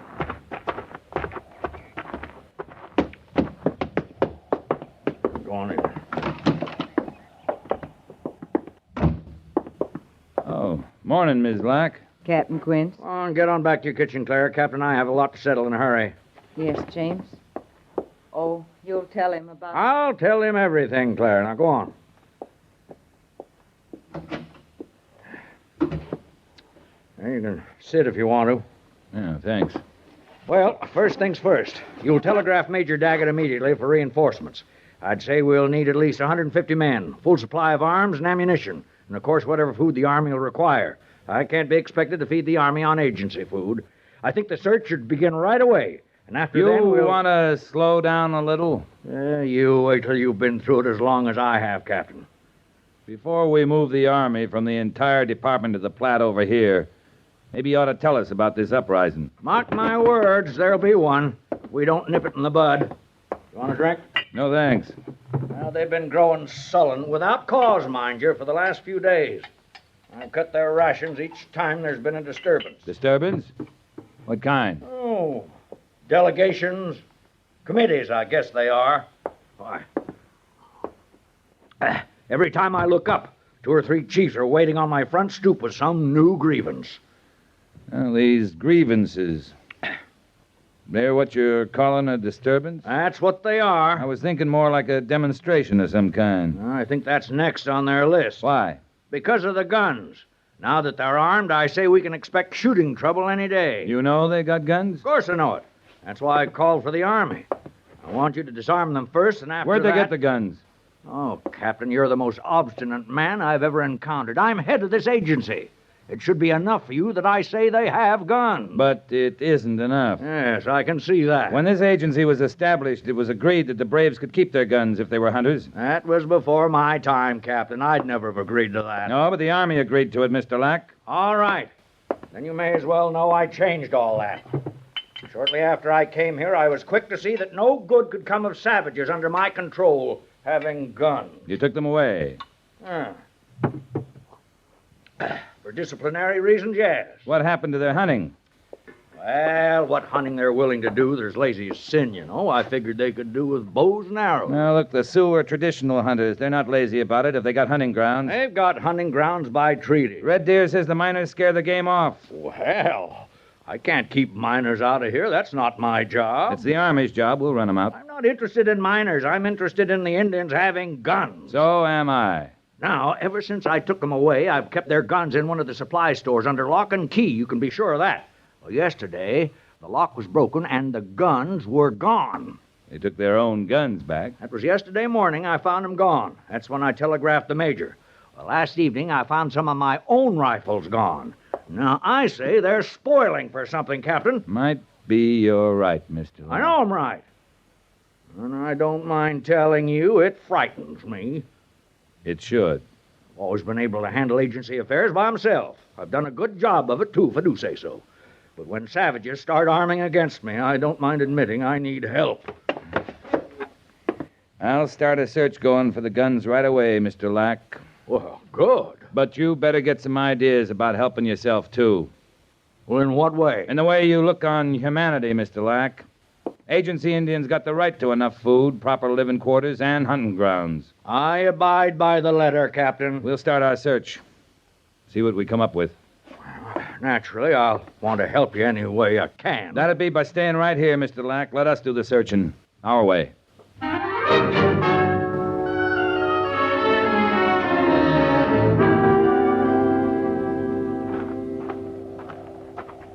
Mr. Lack said that store building there next to the laundry was where the guns was kept, Captain. Did you speak to Red Deer, Sergeant? Well, he said he'd meet us here. Good. Captain, I don't know quite how to say this, but I don't just warm to searching engines for guns that are rightly theirs. Well, not all of them are rightly theirs. Some of them belong to Mr. Lack. This is the building? Yes, sir.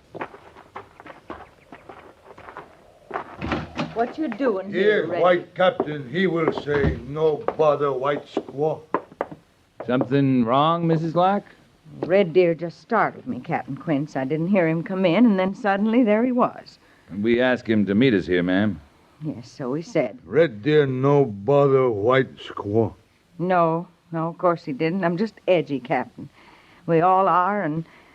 Well, I've just never got used to their moccasins. You can't hear 'em, you know. You just can't hear 'em at all. If you've got business here, ma'am, we won't bother you. Not at all. I was just looking for some soap. I thought we'd stored the surplus here. Guess we've used it all.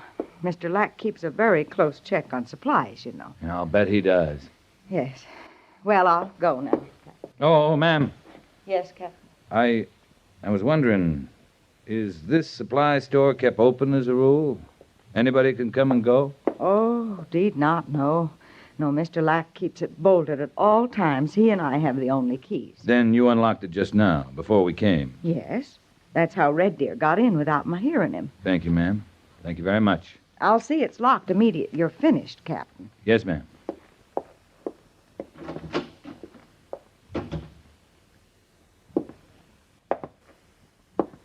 This cabinet, Red Deer. This where Lack kept your guns? Not no. Lock's been spliced clean, Sergeant. Real clean, Captain. A hatchet, maybe. Pretty good-sized cabinet. How many guns did it hold, Red Deer? Not know. Red Deer not know about guns. They were your own guns once. Maybe you figured you had the right to them. Many rights once belonged to Red Deer and people. No more. You hate Lack, don't you, Red Deer? Red Deer come. Make powwow with Captain. Captain say talk about hunting grounds. Not guns. Not hate. But you do hate him. Not like. Lack give Indian bad lodge. Not much good. Now no good hunting. Hate. Yes. Hate. Enough to want to kill him? Maybe kill. Red Deer not need gun to kill Lack. No, you wouldn't, would you? Well, if you didn't take the guns yourself, Red Deer, you know who took them? Many questions from Captain. No powwow. We don't want to search your lodges, but we will if we have to. You understand? We'll go through every stick of building on this agency to find those guns. Unless your people give them up of their own will. Red Deer not know about guns. Red Deer, listen to me. We're going to try to do our best for you about the food and your lodges. And we'll drive the miners off your hunting grounds. But you've got to help us, too. Now, you go to your people. Tell them to give up these guns, or we'll come looking for them. How much time? Till tomorrow morning. White soldiers camp on agency tonight. Yes, we'll have to. Red Deer go to people. Make talk. If find guns, bring to Captain. Stack them in front of your lodges. If do this, Captain not take papoose from Indian. Now, where'd you get an idea like that? Red Deer go to people. Now, who's going to take their kids from them? Nobody. But I'll sure find out who threatened it.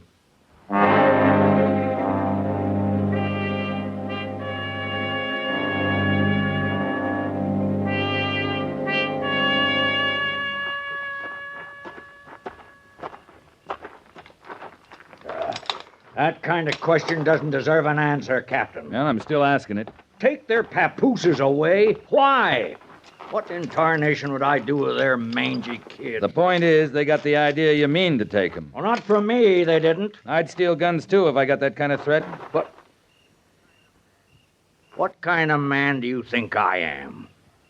I've had a look around today, Lack.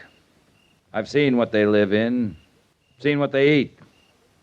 I know what kind of man you are. I do my job. I keep Indians in their place. I run an agency with a strong hand because that's the only thing they can understand. But I've never told them I intended to take their children. Now, you can believe that or not. Got all the food stuff locked up tight now, have you? All of it. You can go around exchanging honor pledges with them if you want to, Captain, giving them your word on this and that. But I keep their food for them. And that's something they understand. You're wrong, Lack. No man understands starvation. I'll say good night to you, Captain. And sleep well, Mr. Lack. Yeah.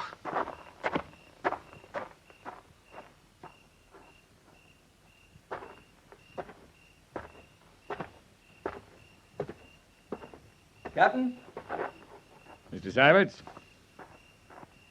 We kept our eye on the lodges until sundown, sir. No sign of the guns. They have until morning. I hope they give them up voluntarily. So do I. Well, if you don't need me anymore, I guess I'll turn in, sir. Get a good night's sleep, Mr. Sabbats. Tomorrow stands a chance of being quite a day around here. I know. Night, sir. Night, Mr. Sabbats.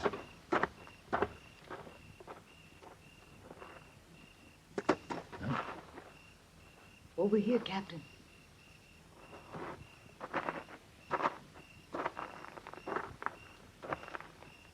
Miss Lack? I hope the pebble didn't startle you. I wanted to get your attention. You got it, ma'am. I think we can talk better in the supply store. If Mr. Lack knew I'd come to you, he'd... Please, Captain.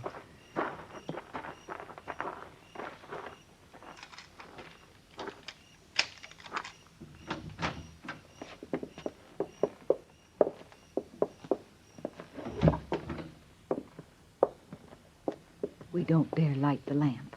Whatever you say, ma'am. I'm so much to blame, Captain. I want you to know I know that now, but at first I thought it was only right. After so much wrong, Captain, I thought... And Mr. Lack's not easy to talk to. He's never easy. Whatever you did, Mrs. Lack, I can believe you thought it was right. That's kind. That's kind. I'm not good with talk. I think a lot, but I never say. I never dare say. Mr. Lack isn't one to listen. I guess I didn't make the Indians understand me very well. What did you tell them? About the school. Just the women, of course, the squaws. They're all I see, really, in the laundry mostly. Mr. Lack never comes there, and sometimes we talk. About the school? I thought if they couldn't see any hope for themselves here, that it would mean something to think their children would have a better chance. I told them maybe we could start a school. And they took it you meant to take their kids from them, huh? I guess I just didn't say it very well. It was after that they took the guns? Yes. It's a terrible thing I've done, Captain. Some terrible things have been done here, ma'am. But what you tried to do was a fine thing. Children, they're a mother's full hope. A woman will bear anything, knowing her young will have it better and easier, and... I don't know what's possessed me, speaking so free. Nothing wrong with speaking free. I'm a childless woman, Captain. I've not the right. I'd best get back to my quarters now. I wanted you to know. Will it help? Your knowing? I think it will, Mrs. Lack. I'm much obliged.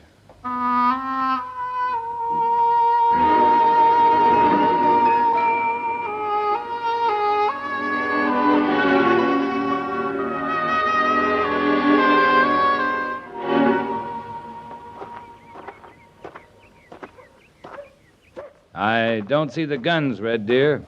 No guns, Captain. You've had time to talk to your people. No gun. I asked for your help, Red Deer. Is this your answer?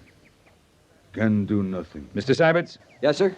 You will direct the search of all lodges, all buildings housing Indians. Yes, sir. I'm starting the search with your lodge, Red Deer. Would you lead me to it? Squaw in lodge. I won't bother her. Corporal Mercer, take 3 men, start at the far end. Harrison, you and the others come with me. Captain? You find something, Sergeant? No, sir. The fact of the matter is, we lost something. Oh, what's that? Miller and Kincaid, Captain. They was too sheepish to speak out till now. During the night, their rifles was took. Red Deer? You look, Captain. You know fine.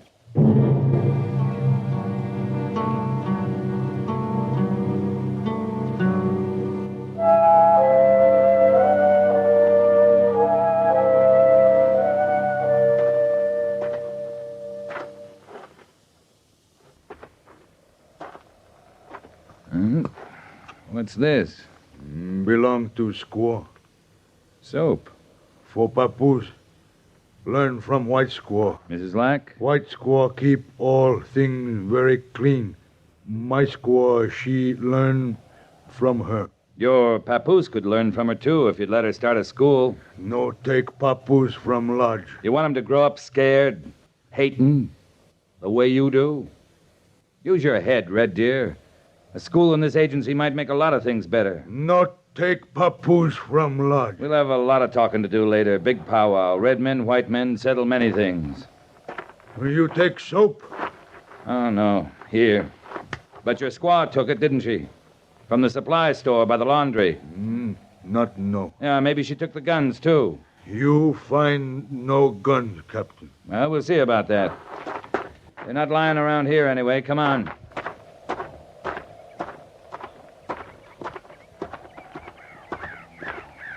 Oh, all people taken from lodges. Why? We're gonna find those guns, Red Deer. Red Deer, some sort of privileged character, is he, Captain? He'll stand search in due time, Mr. Lack. You'll conduct the search yourself, Captain? Of course.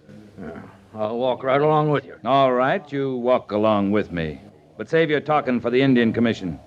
Major Daggett will be sending one over as soon as he gets my report. Captain, you'd have my job? You bet I would, Mr. Lack. You'll walk with us, Red Deer. Yes.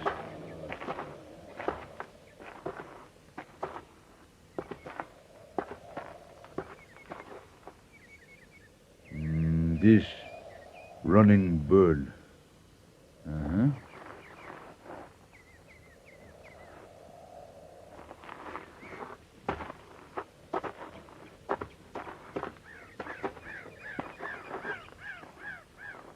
This many rivers.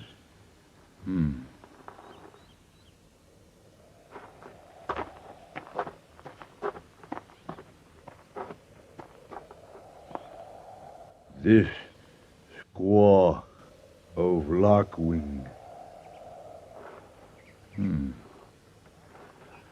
Sergeant? Yes, sir. Sergeant, walk toward us along that line. Take a good look. Yes, sir. Well, what is it, Captain? You didn't see, Mr. Lack? I saw nothing.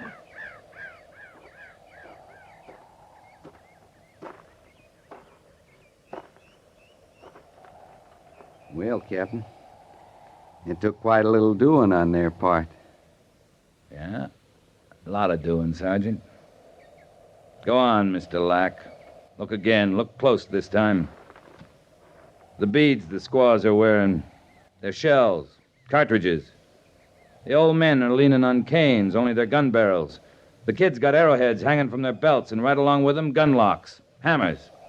You mean they took the guns apart? They're wearing them? Yep. And if you're smart, Lack, you'll ask to get relieved from your job before they put them back together.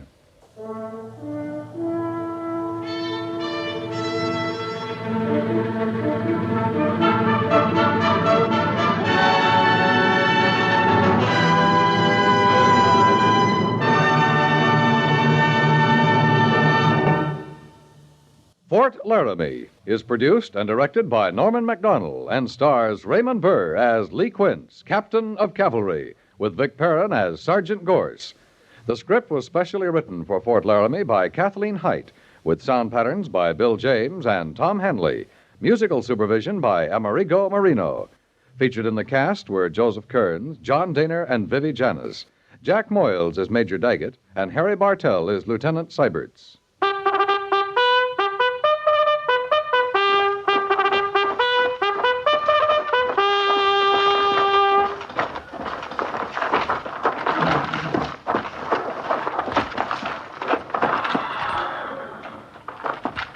Company, tension! Dismiss!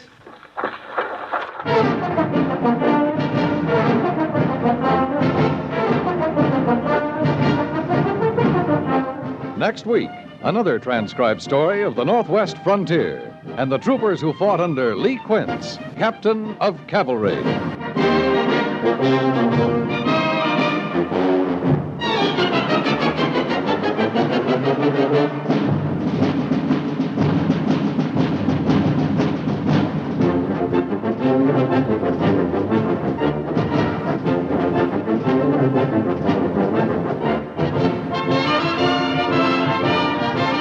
The songs, the comedy, the exciting guest stars, and the problems that come up wherever the Kingfish happens to be may keep Amos and Andy spinning, but they'll keep you smiling each Monday through Friday evening as you listen to the Amos and Andy Music Hall. For good company and for a barrel of fun, too, make the Amos and Andy Music Hall a nightly stopping-off place. You'll find it on the air 5 nights a week on most of these same stations.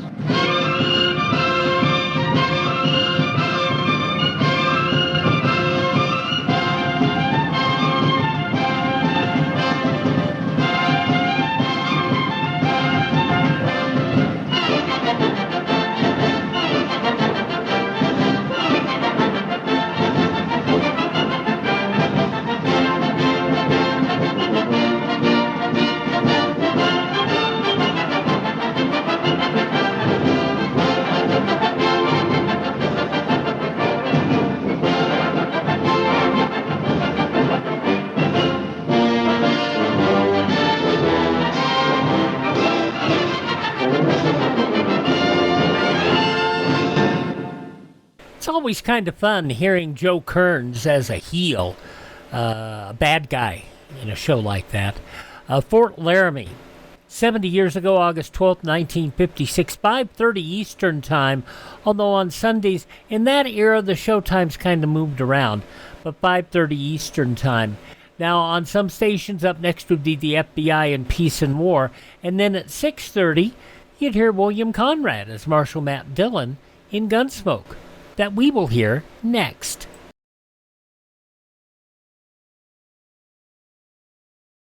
They got ranges, heaters, power tools, they got TV, toasters, waiting pools, they got hi-fi hammers, hoses, rakes, they got all the very finest makes. Stop and shop at Kmart, get the best in name brand merchandise. They guarantee the quality and discount the price.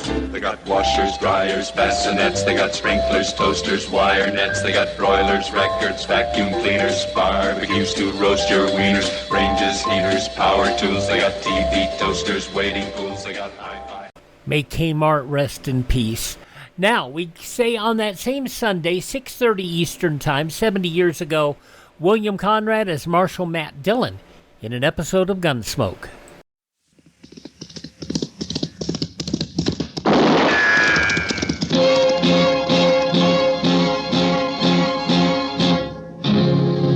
Gunsmoke. Brought to you by L&M, the modern cigarette that lets you get full, exciting flavor through the modern miracle of the pure white miracle tip.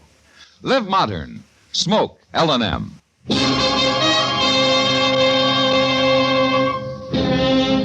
Around Dodge City and in the territory on West, there's just one way to handle the killers and the spoilers, and that's with a U.S. Marshal and the smell of gun smoke.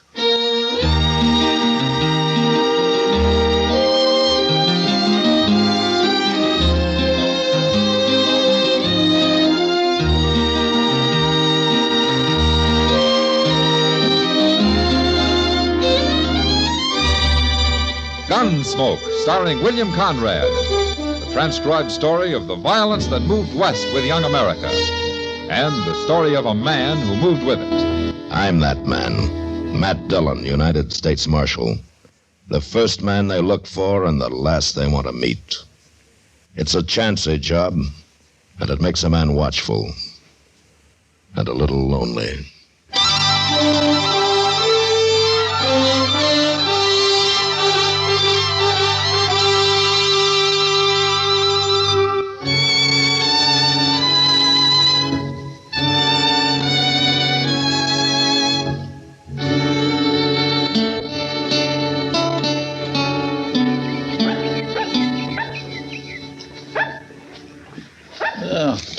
Finally cooled up after all that hot weather, didn't it, Mr. Dillon? Uh-huh.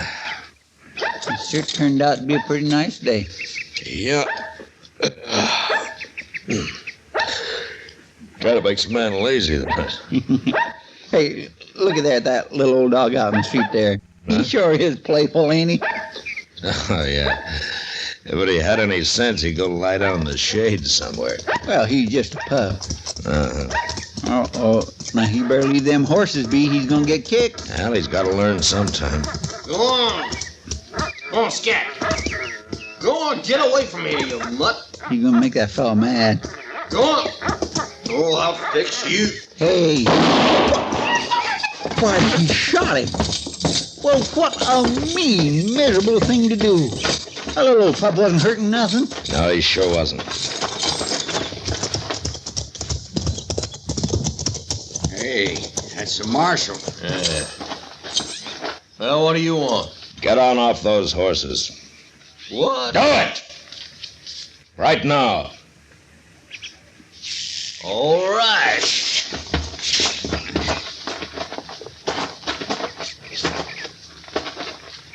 Now, what's your trouble, Marshal? I'll take your gun, mister. No, you won't. I'm not even gonna argue with you. And I'll make a move. Here, Chester, hold it. Yes, sir. All right, I'll take yours, too. Sure, Marshal. I ain't gonna try nothing. Hold up now. What's this all about, anyway? What's your name, mister? Walt Gorman. Mm-hmm. And what's yours? Hicks. Judd Hicks. All right. I don't allow shooting and dodge. Well, ain't no reason to take our guns. I ought to bend them across your heads. Come on, Chester. Hey, wait a minute. When do we get them guns back? Tomorrow noon when you leave town. But we ain't figuring on leaving. Oh, never mind him, Hicks.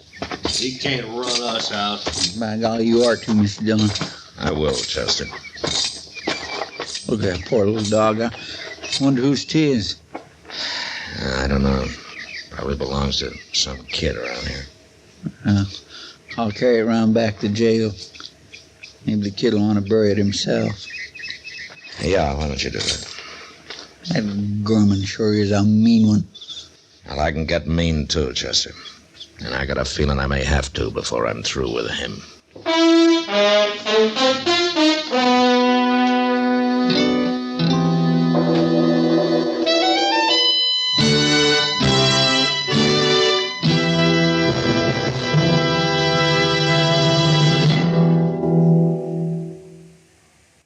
Why don't you live modern?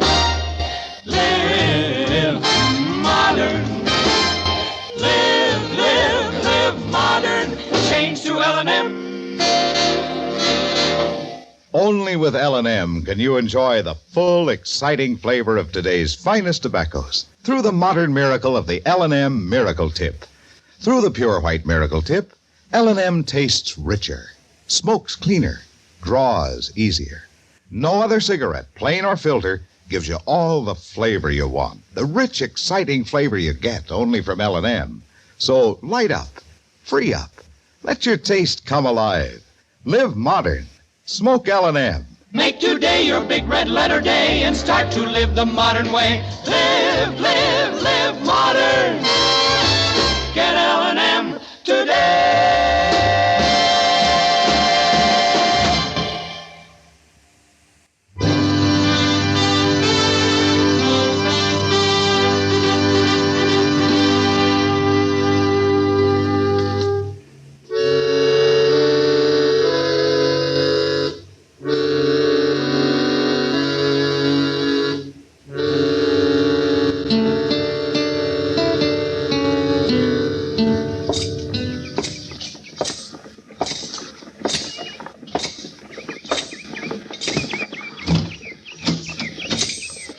Hey, Mr. Dillon, guess what?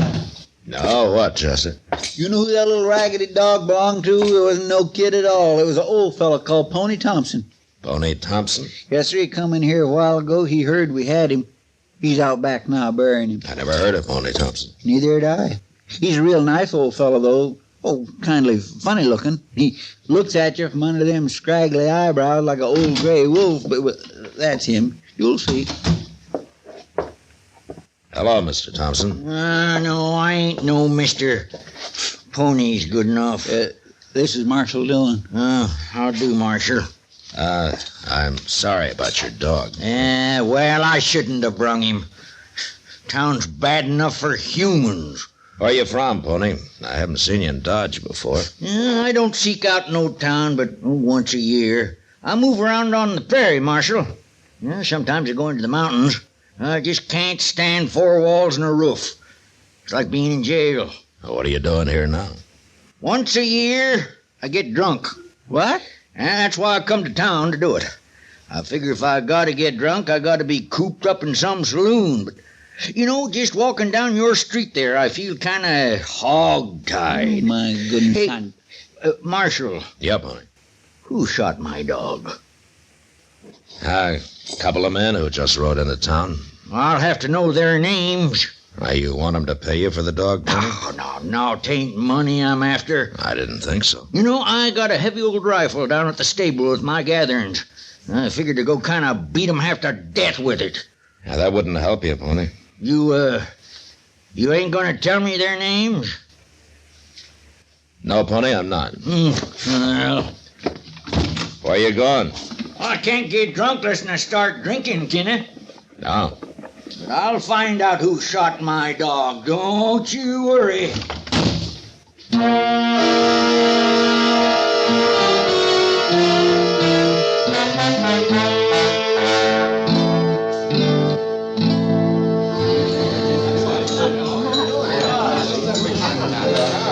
Your friend Pony Thompson's doing pretty well at the bar over there, Matt.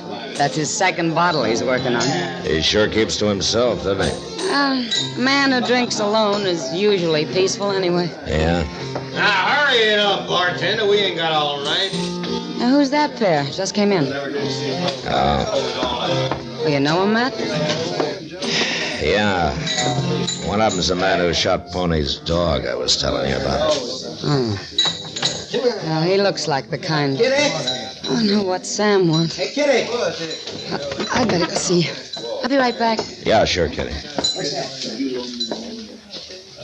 Hey, look at this one, Hicks. She's pretty. Yeah. Hey, girlie, buy you a drink. No, thanks. Oh, what'd you want, Sam? Never mind about him. Come on, have a drink. I said no.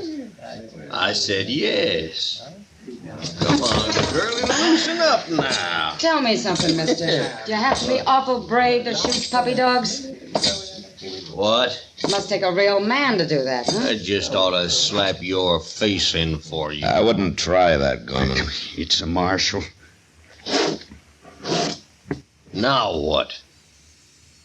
You get out of here. And you take Hicks with you. You sure like having your own way in this here town, don't you? I sure do.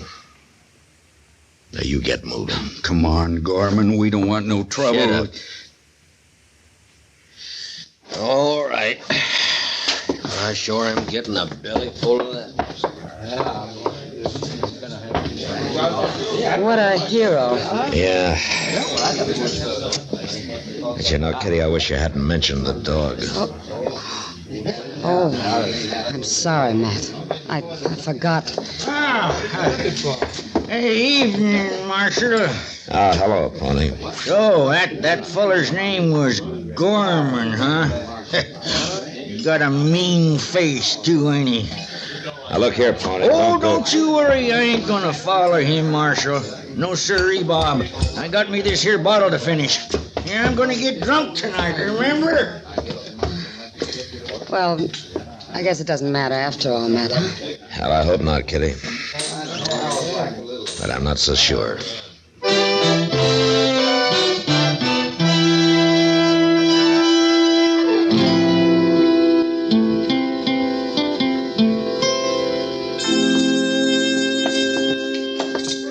Oh, my. Side meat, fried potatoes, harmony grits and sorghum, and a cup of lye.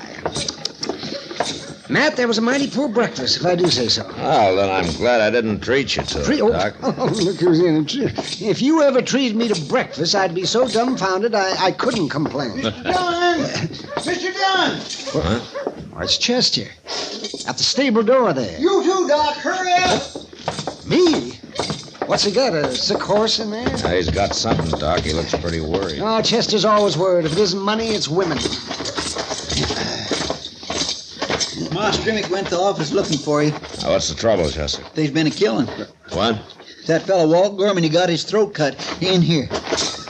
Moss found him laying in one of the stalls. Pony Thompson done it. How do you know? Well, he was right in there with him. He still is. We tied him up with a rope. Of course, he was passed out drunk when Moss found him. Did he come too fast enough when we sluiced some water on him? How could he kill a man when he was passed out? I don't know, Doc, but he was all spattered with blood, and the knife was laying there right there by his hand. There he is. Oh, Marshal, make him turn me loose. That's Gorman under the saddle blanket back there. All right, I'll take a look, but I don't know how much good. Oh, please get me loose, Marshal. Please, I just can't stand this. All right, on time, Chester. All right, sir. I didn't kill nobody. The knife's in that board right next to you, Mr. Dillon. Oh. Pony, is this your knife? Yeah, sure, it's mine, but I didn't use it on nobody. It was laying right by his hand. Well, then somebody put it there. Gorman's dead, all right, Matt. 4 or 5 hours. He took a knife in his back and then had his throat cut. There. Yeah. Well, I wouldn't do a thing like that, Marshal. I wouldn't have thought so, Pony. It's true. Oh, sure, I found him later after you left the Long Branch, but... Well, I only swore at him a little for shooting my poor pup.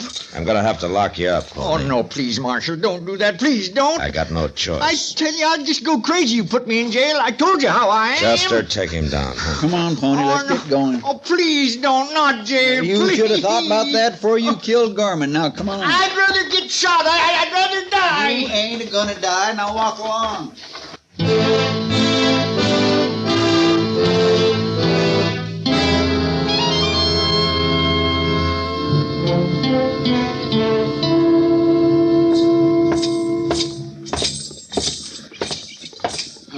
Hello, Marshal.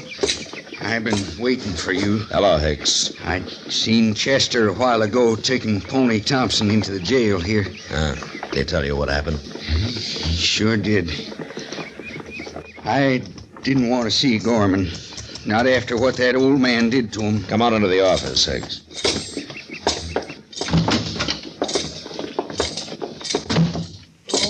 Mr. Dillon. Chester? Oh, right. What's the matter?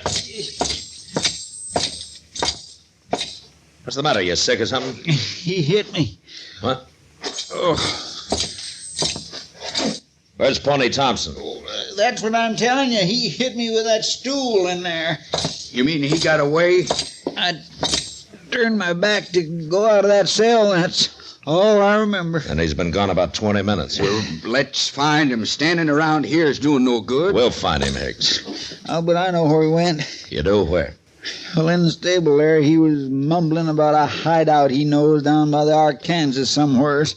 You feel up to riding, Chester? You bet I do. And I'm coming, too. I'll shoot that old devil on sight. It's a good thing I took your gun, Hicks. But you're coming with us, all right, just to make sure you don't find another one.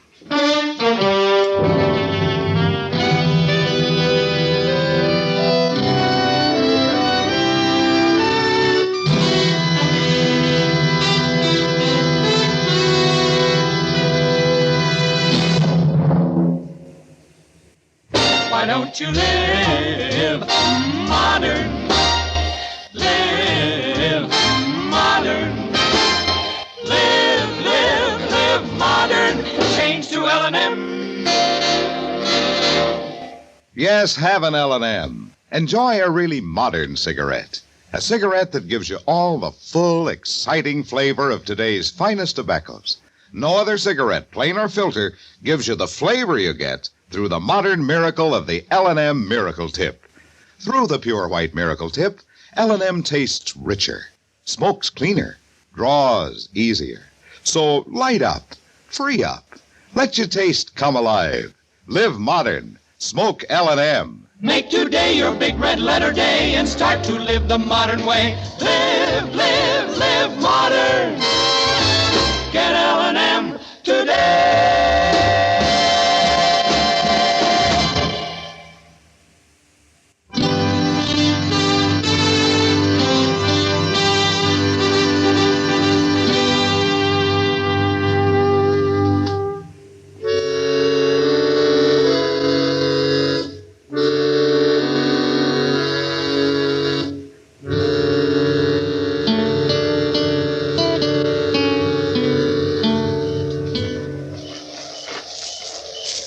Well, it's breaking day, Mr. Dillon. We can get moving again directly. He could be 30 miles from here by now. Well, you can't track a man in the dark, Hicks. We done the best we could. Blackest night I ever seen. Marshal, I want you to give me a gun today. You're awful anxious to shoot him down, aren't you, Hicks? It's to keep him from shooting me. He's probably armed by now. Oh, sure he is. There's lots of guns laying along the banks of the Arkansas. I'm cold. I'm going to walk around a little and stretch my legs. Don't you get lost, Sonny. Oh, why don't you try keeping quiet? Your voice itches my ears. Hicks, tell me something. How long were you and Gorman partners? About a year. Why? Yeah, I just wondered. You gonna let me have a gun today? I wouldn't trust you with a buggy. Now, you got no cause to say that. I want Pony Thompson alive. He'd be no good to me dead. What do you mean? Well, I didn't get a chance to talk to him, for one thing. Hey, Mr. Dillon! Yeah, what? There's a little old cave right up here. Go crawl in it. Maybe it'll fall on you. He sure bothers me. You kind of bother him. I ain't done nothing to him. Mr. Dillon, come here, quick! What? Yeah, what is it, Chester? There's a man in this cave. Ah.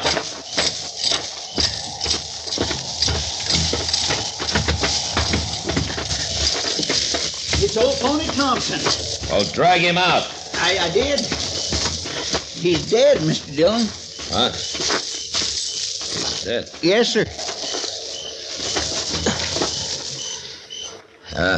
Make a torch out of some of those dry weeds, Chester. I can't see much here. Yes, sir. What is it, Marshal? Somebody kill him? I don't know, Hicks. Just stay out of the way. Doggone it, you treat me like I was dirt. I've had enough of that. Come on, Chester, hurry up. Yes, sir, I got it. Here, let me get lit. I don't feel blood anywhere. There. Ain't gonna burn long, though. Hold it near his head. I don't see nothing. No, wait a minute. Hold it closer. Huh? Now, down here. There ain't a mark on him. Yes, there is. See those two little punctures on his neck there? Yes, sir. All right, Chester. Well, I guess Pony meant what he said about not liking jail. What do you mean?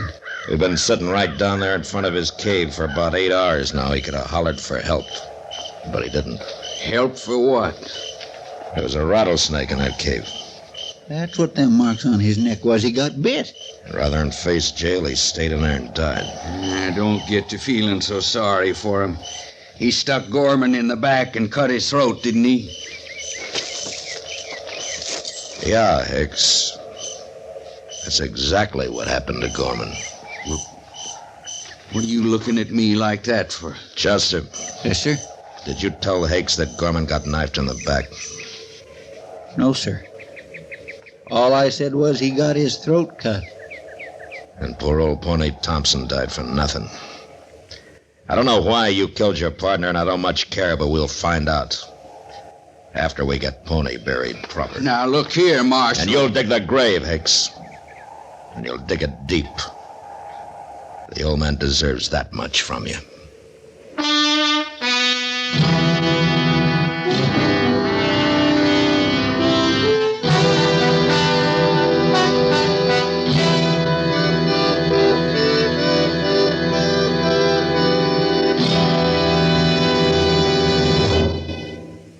In a moment, our star, William Conrad.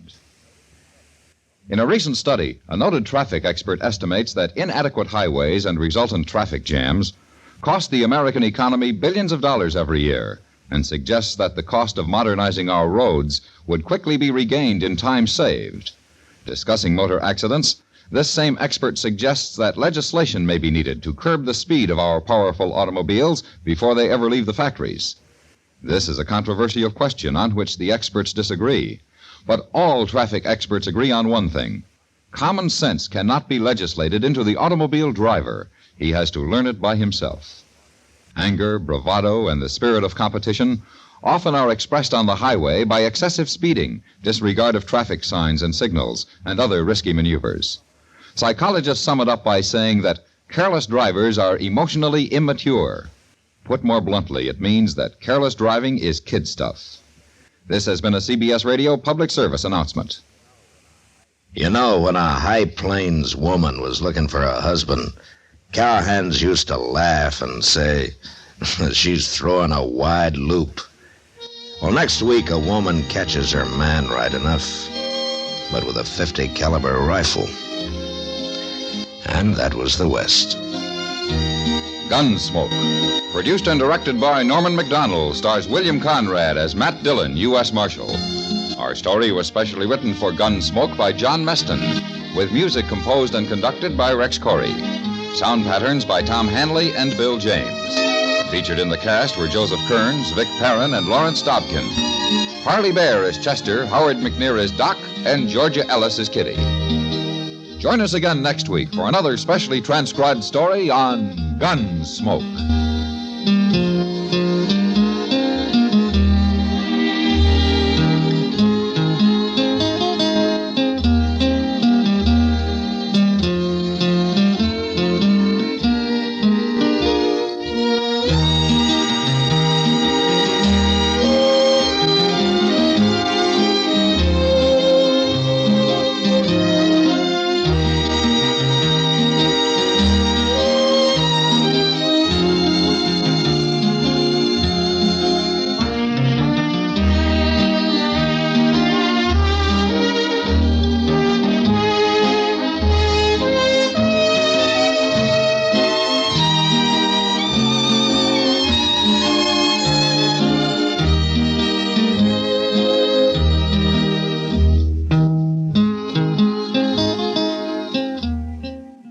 From 70 years ago, Sunday, August 12, 1956, 6:30 Eastern Time, Gunsmoke here on Classic Radio Theater with Wyatt Cox. Coming up next, Claudia.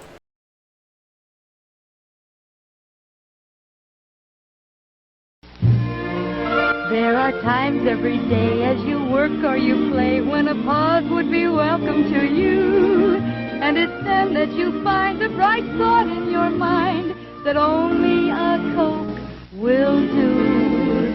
50 million times a day, at home, at work, or on the way, there's nothing like a Coca-Cola, nothing like a Coke. Yes, for a bright taste and a bracing sparkle, for perfect refreshment every time, there's nothing like ice-cold Coca-Cola. There's nothing like a Coca-Cola, nothing like a Coke. Now an episode of Claudia as we continue getting everybody settled in on the farm. This episode, 78 years ago, August 12th, 1948. Your Coca-Cola bottler presents Claudia, based on the famous play and novels by Rose Franken. Brought to you transcribed Monday through Friday by your friendly neighbor who bottles Coca-Cola. Relax, and while you're listening, refresh yourself. Have a Coke. And now, Claudia. Oh, isn't it wonderful to go to bed early? What's wonderful about it? You know like? I like. Then it's wonderful. Oh, sleep, sleep, sleep, sleep, sleep. I shall wake up as fresh as a daisy in the morning. Any fresher than you are, it won't be so daisy. Flatterer. I mean every word I say. Are you sleepy? Wait a minute, I'll see. No? No. No. Well, maybe I should do something I've been meaning to do for a long time. What's that? There was a committee lady called me up the other day and asked me if I had some old clothes to spare. Oh? Maybe since I'm not sleepy, I should... At least it's cool. What's that got to do with anything? Everything. If you're not sleepy, there's no use going to bed on a hot night. That makes sense. Or does it? Hey, how early is it exactly? Oh, it must be a little after 10. I just finished giving the baby his last bottle. His last bottle? Mm-hmm. I feel liberated. No 2 o'clock feeding. I think I'm going to miss it. Like a broken leg. Oh, I think there's something romantic about getting up in the middle of the night. To feed the baby? Even for that. Oh. That must be purely a female reaction. You will kindly not call me female in that tone. What tone would you like me to call you female? No tone. Oh. You know, there's something not nice about being called a female. Really? Not like being called woman or girl or anything else. Female. Very descriptive. Very succinct. When used advisedly. Very apt. I don't like it. I didn't think you would, my little female. There are times when I could cheerfully pull every hair out of your head one by one. Is this one of those times? This is one of those times. Well, and cheerfully. If you started now, we could get finished in time to go to bed, let's see, a week from Tuesday. You're very smart, you male, you. Now, that's where the sex is different. A man likes to be called a male. He likes it very much. Oh, go to bed. I am tired of talking to you. Whew. This is the night of miracles. My son no longer gets a 2 o'clock feeding, and my wife is tired of talking to you. Rapture, rapture, unforeseen. I've got the patience of a saint. That's all I can say. While you're in the closet, how about bringing me my pajamas? Have to think it over. I'll promise never to call you female if you do. Oh, you better not call me female, whether I do or whether I do not. Getting tough, aren't you? Tough. Promise? Oh, promise me. Oh, why is married life a series of bribes and promises? All broken, one after the other. Here comes the bribe, here comes the bribe. Oh, David. All right. I'll promise anything for my pajamas. You must certainly love them more than me. I do, indeed I do. They're not here. Oh, yes, they are. They're on the hook under my bathrobe. We didn't yonder in a yank tank. The bullfrog jumped from bank to bank. Claudia, aren't you ever coming out? Are you sulking or thinking? I never sulk. And you never think, so what are you doing? David, you mind coming in the closet and taking down this big box for me, would you please? What box? That one on the shelf, the blue one. The blue one. What for? You have to know what for everything. Can't you just do as you're told? Man is a thinking, rational animal. He must be given reason. You mean man or male? Cornered. I mean male, but we let it stand at man. Take down that box. Oh, while you're reaching, take down the box next to it, would you please? Make up your mind if you want any others. No, I know why I married a tall man. I wonder what's in that white one next to it. Well, maybe you better bring it down while you're at it, too. Whoop! Uh-huh. There they are. Now they're all down. Help yourself. You really are so handy around a closet, David. If you have any complaints, get yourself another husband. First thing in the morning, I will. Now, you've got all these boxes gaily strewn out over the closet floor. Just what are you going to do with them? More questions? I am going to go through them and see what is in them. Pandora. I've decided, seeing as it's so early, and you're not sleepy, I'm not sleepy, to go through my closet and sort things out. Just look at this stuff. A lot of it I never use, I never wear. It's a crime to keep it around when there are lots of people who love having them. Certainly is. Why, there are committees and committees collecting clothes every day. It's a fine idea, darling, but do you have to do it now? And what's the matter with now? Nothing particular, but tradition has it that the night is made for sleep and the morning is made for cleaning out closets. Poof to tradition. When the spirit moves and the occasion presents is more important. Now let's see what's in this box. You're really going to give some of these things away? I really am. Why do you look so surprised? Oh, nothing. I just know how you hate to part with anything. Bits of string, empty medicine bottles. That is where you are wrong. You couldn't be wrong. Glad to hear it. So glad that I'll even lend you a hand and deliver the clothes to whatever committee you name the first thing in the morning. That's my David. I'm going to give everything away. Everything. All right. Hey, look at this red scarf. Isn't it charming? It's such a beautiful red. You'd look nice in that red. Think so? Mm-hmm. Hardly ever wear it. Well, in that case, then. Still, if you say it's a nice color for me, maybe next winter I'll use it a little bit. Darling, anything you don't use. That's what I said? Mm-hmm, that's what you said. Oh. Well, and this red scarf. I'll start a nice pile of things to give away. Come to think of it, I've never seen you in a scarf at all. Oh, well, that's because I never wear them. Then that takes care of this whole box. It's nothing but scarves. David, not so fast. Why not, since you never wear scarves? But that's not the way to do it. It's not any fun so fast. Oh, it's no fun so slow. You don't have to help me. I didn't ask you. Now, what about this box? Those are sweaters. I put them away for the summer. Mm-hmm. And which one didn't you wear last winter? David, I am running this, not you. It takes a man to organize things. It doesn't need organizing. All right. Now, here. Which one of these didn't you wear last winter? Let me see.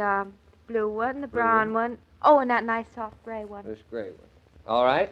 There they go with the red scarf. David, I can't give the blue one away. Mama knitted it. Well, Mama will understand. What makes you so sure? Oh, Mama always understands. That's what she's there for. Oh, when'll I tell her that? Now for your dresses. Yes, my dresses. Now, let's see. The winter ones are in this moth-proof bag, and the others are hanging. Hanging.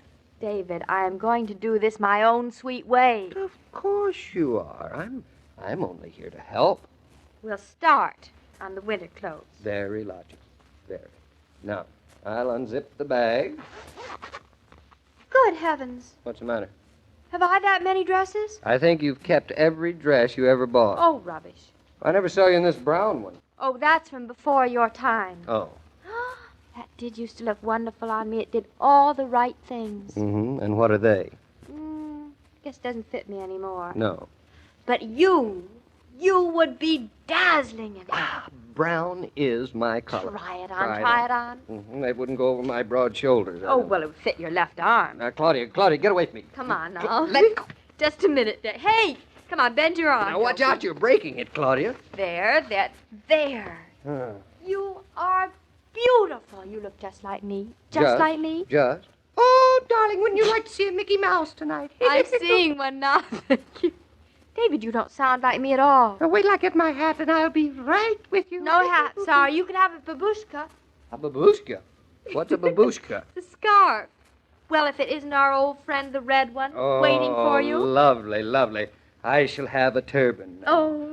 Bing da hong da hong da hong daddy heel da dong da dong. You are the worst Turk I've ever seen. I'm not a Turk. I'm a Swami. Oh, is that what you are? Why didn't you say so? Way down upon the Swami. Oh,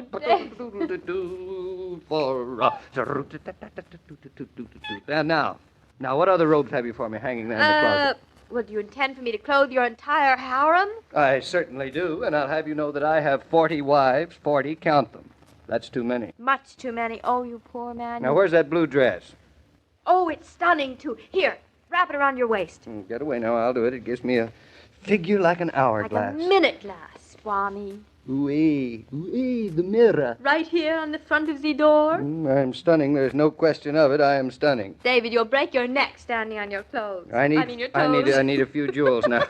Swamis usually wear garlands of jewels. I haven't got any. How's a necklace of pearls? One measly necklace, that's an insult. It's the kind of insult I adore. Bing da hong da heedle da dong da hong da ding ding dong dong dong. You can just see yourself. Come in. Probably one of your other wives. Claudia, am I interrupting something? Not at all, Mother. Will you dance? I must be in the wrong place. I was looking for my son-in-law, not the state insane asylum. Mama, this is a harem. Don't you recognize it? David I haven't Harem. been in a harem for years. Don't you think David looks stunning? That is not exactly what I would call him. I said, your mother has no aesthetic appreciation. None at all, never did. David, your turban is falling over one eye. Oh, that's the way we're wearing them this season. That's a new-looking turban. Now, what can we do for you, Mrs. Brown? I thought you two came upstairs to go to bed. Oh, we did, but then I had to clean my closet. For charity. That explains everything. Everything? Well, good night. Good night, Mother mine. Is that all you came to say? You were making a slight noise, remember? I thought perhaps David had gone out of his mind. Mama, now, what would make you think that? Oh, I'm bright that way. Well, have a nice Arabian night, you two. Thank you, we will. And we inmates down the hall would appreciate it if you kept your festivities down to a low roar. Anything to oblige, ma'am. A roar. Low roar. Children. And think your parents now. You know, that's right. As parents, we should be more dignified. Why didn't somebody tell me sooner? Off comes the turban. Off comes me ceremonial robes. I am to bed. With dignity. Ah, yes, with dignity. My best face forward at all times. You really going to bed? I am already there, really. Oh, wait for me. Hurry up. Well, I have to clean up the closet first. Do it in the morning. It won't run away. You so sleepy? Oh, the evening celebration has exhausted me. I am sleepy. Oh, all right then. Here I am. And out goes the light. Good night, Harem. Good night, Swami. Hey, what are you sitting up for? I was just thinking. Oh, not again. David, I'm not going to be able to sleep tonight. What? I am not. It's all your fault. Now, what have I done now? You did not let me finish what I set out to do. And what was that? Clean out my closet. I'll do it in the morning. But I can't sleep in the middle of doing the closet. Well, sleep in bed. Well, it's too disorderly for me to sleep any place. You're neurotic. Probably. I'd rather think I was neat. Why do you always have to get neat in the middle of the night? It's the only free time my conscience has. Hey, come back here. Where are you going? Clean up the closet, put everything away. Put everything away. Hey, what? Aren't we ever going to sleep tonight? Bing, dada, hong, dada, hong, dada, hong, dada. When the youngsters come home from high school, they have a way of heading straight for the icebox. And if there's no Coke on ice, a wail goes up. I'll admit they do make inroads on a case when they bring a crowd of friends home with them, but a case of Coca-Cola still costs only $1. It's one of the few things that hasn't gone up. So why not let your teenagers enjoy themselves and treat their friends? I still hear all sorts of war yells and commotion coming from David and Claudia's room, Mr. King. Do you have any idea of what's going on? Certainly. They're going to bed. It's a very noisy way of doing it. Well, perhaps they're a little sidetracked. You mean in the closet? The old clothes hunt. Cleaning a closet out is like cutting hair. It's impossible to stop once you've started. You're so right, Mrs. Brown. Poor David. He still has a great deal to learn about females. Particularly the little female called Claudia. That's a lifetime job. As a matter of fact, he'll learn something else new tomorrow. About Claudia? About the hay in her hair. Haven't noticed it. You will tomorrow. Till then, Mr. King. So long, Mrs. Brown. Every day, Monday through Friday, Claudia comes to you transcribed with the best wishes of your friendly neighbor who bottles Coca-Cola. So listen again tomorrow at the same time. And now this is Joe King saying au revoir. And remember, whoever you are, whatever you do, wherever you may be, when you think of refreshment, think of Coca-Cola. For Coca-Cola makes any pause the pause that refreshes. And ice-cold Coca-Cola is everywhere. This broadcast of Claudia was supervised and directed by William Brown Maloney. 78 years ago, August 12, 1948, Claudia here on Classic Radio Theater with Wyatt Cox. Coming up in tomorrow's show, Dick Culmer as Boston Blackie, Brian Donlevy in A Dangerous Assignment, Bob Bailey, Let's George Do It, Calling All Cars from 90 years ago, and Claudia. That's all coming up tomorrow. And by the way, coming up next week, not this week, but next week, we're going to go back 92 years and hear one of the earlier episodes of the Jack Benny Show. So it's going to be fun. Have yourself a great week. Tell your friends we're here. I don't mention it often enough, but you know, it's your support that keeps us rolling here. Tell your friends, share our podcasts on social media. You can follow us on social media. All those links are at classicradio.stream.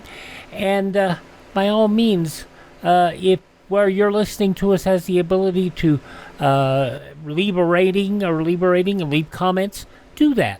You'd be surprised how much it helps the word spread. And just tell folks, listen, it's not just about the old radio shows. It's about history of the good old days, going back the history of the 20th century. I'm Wyatt Cox. Thank you for joining us for this Wednesday's edition of Classic Radio Theater.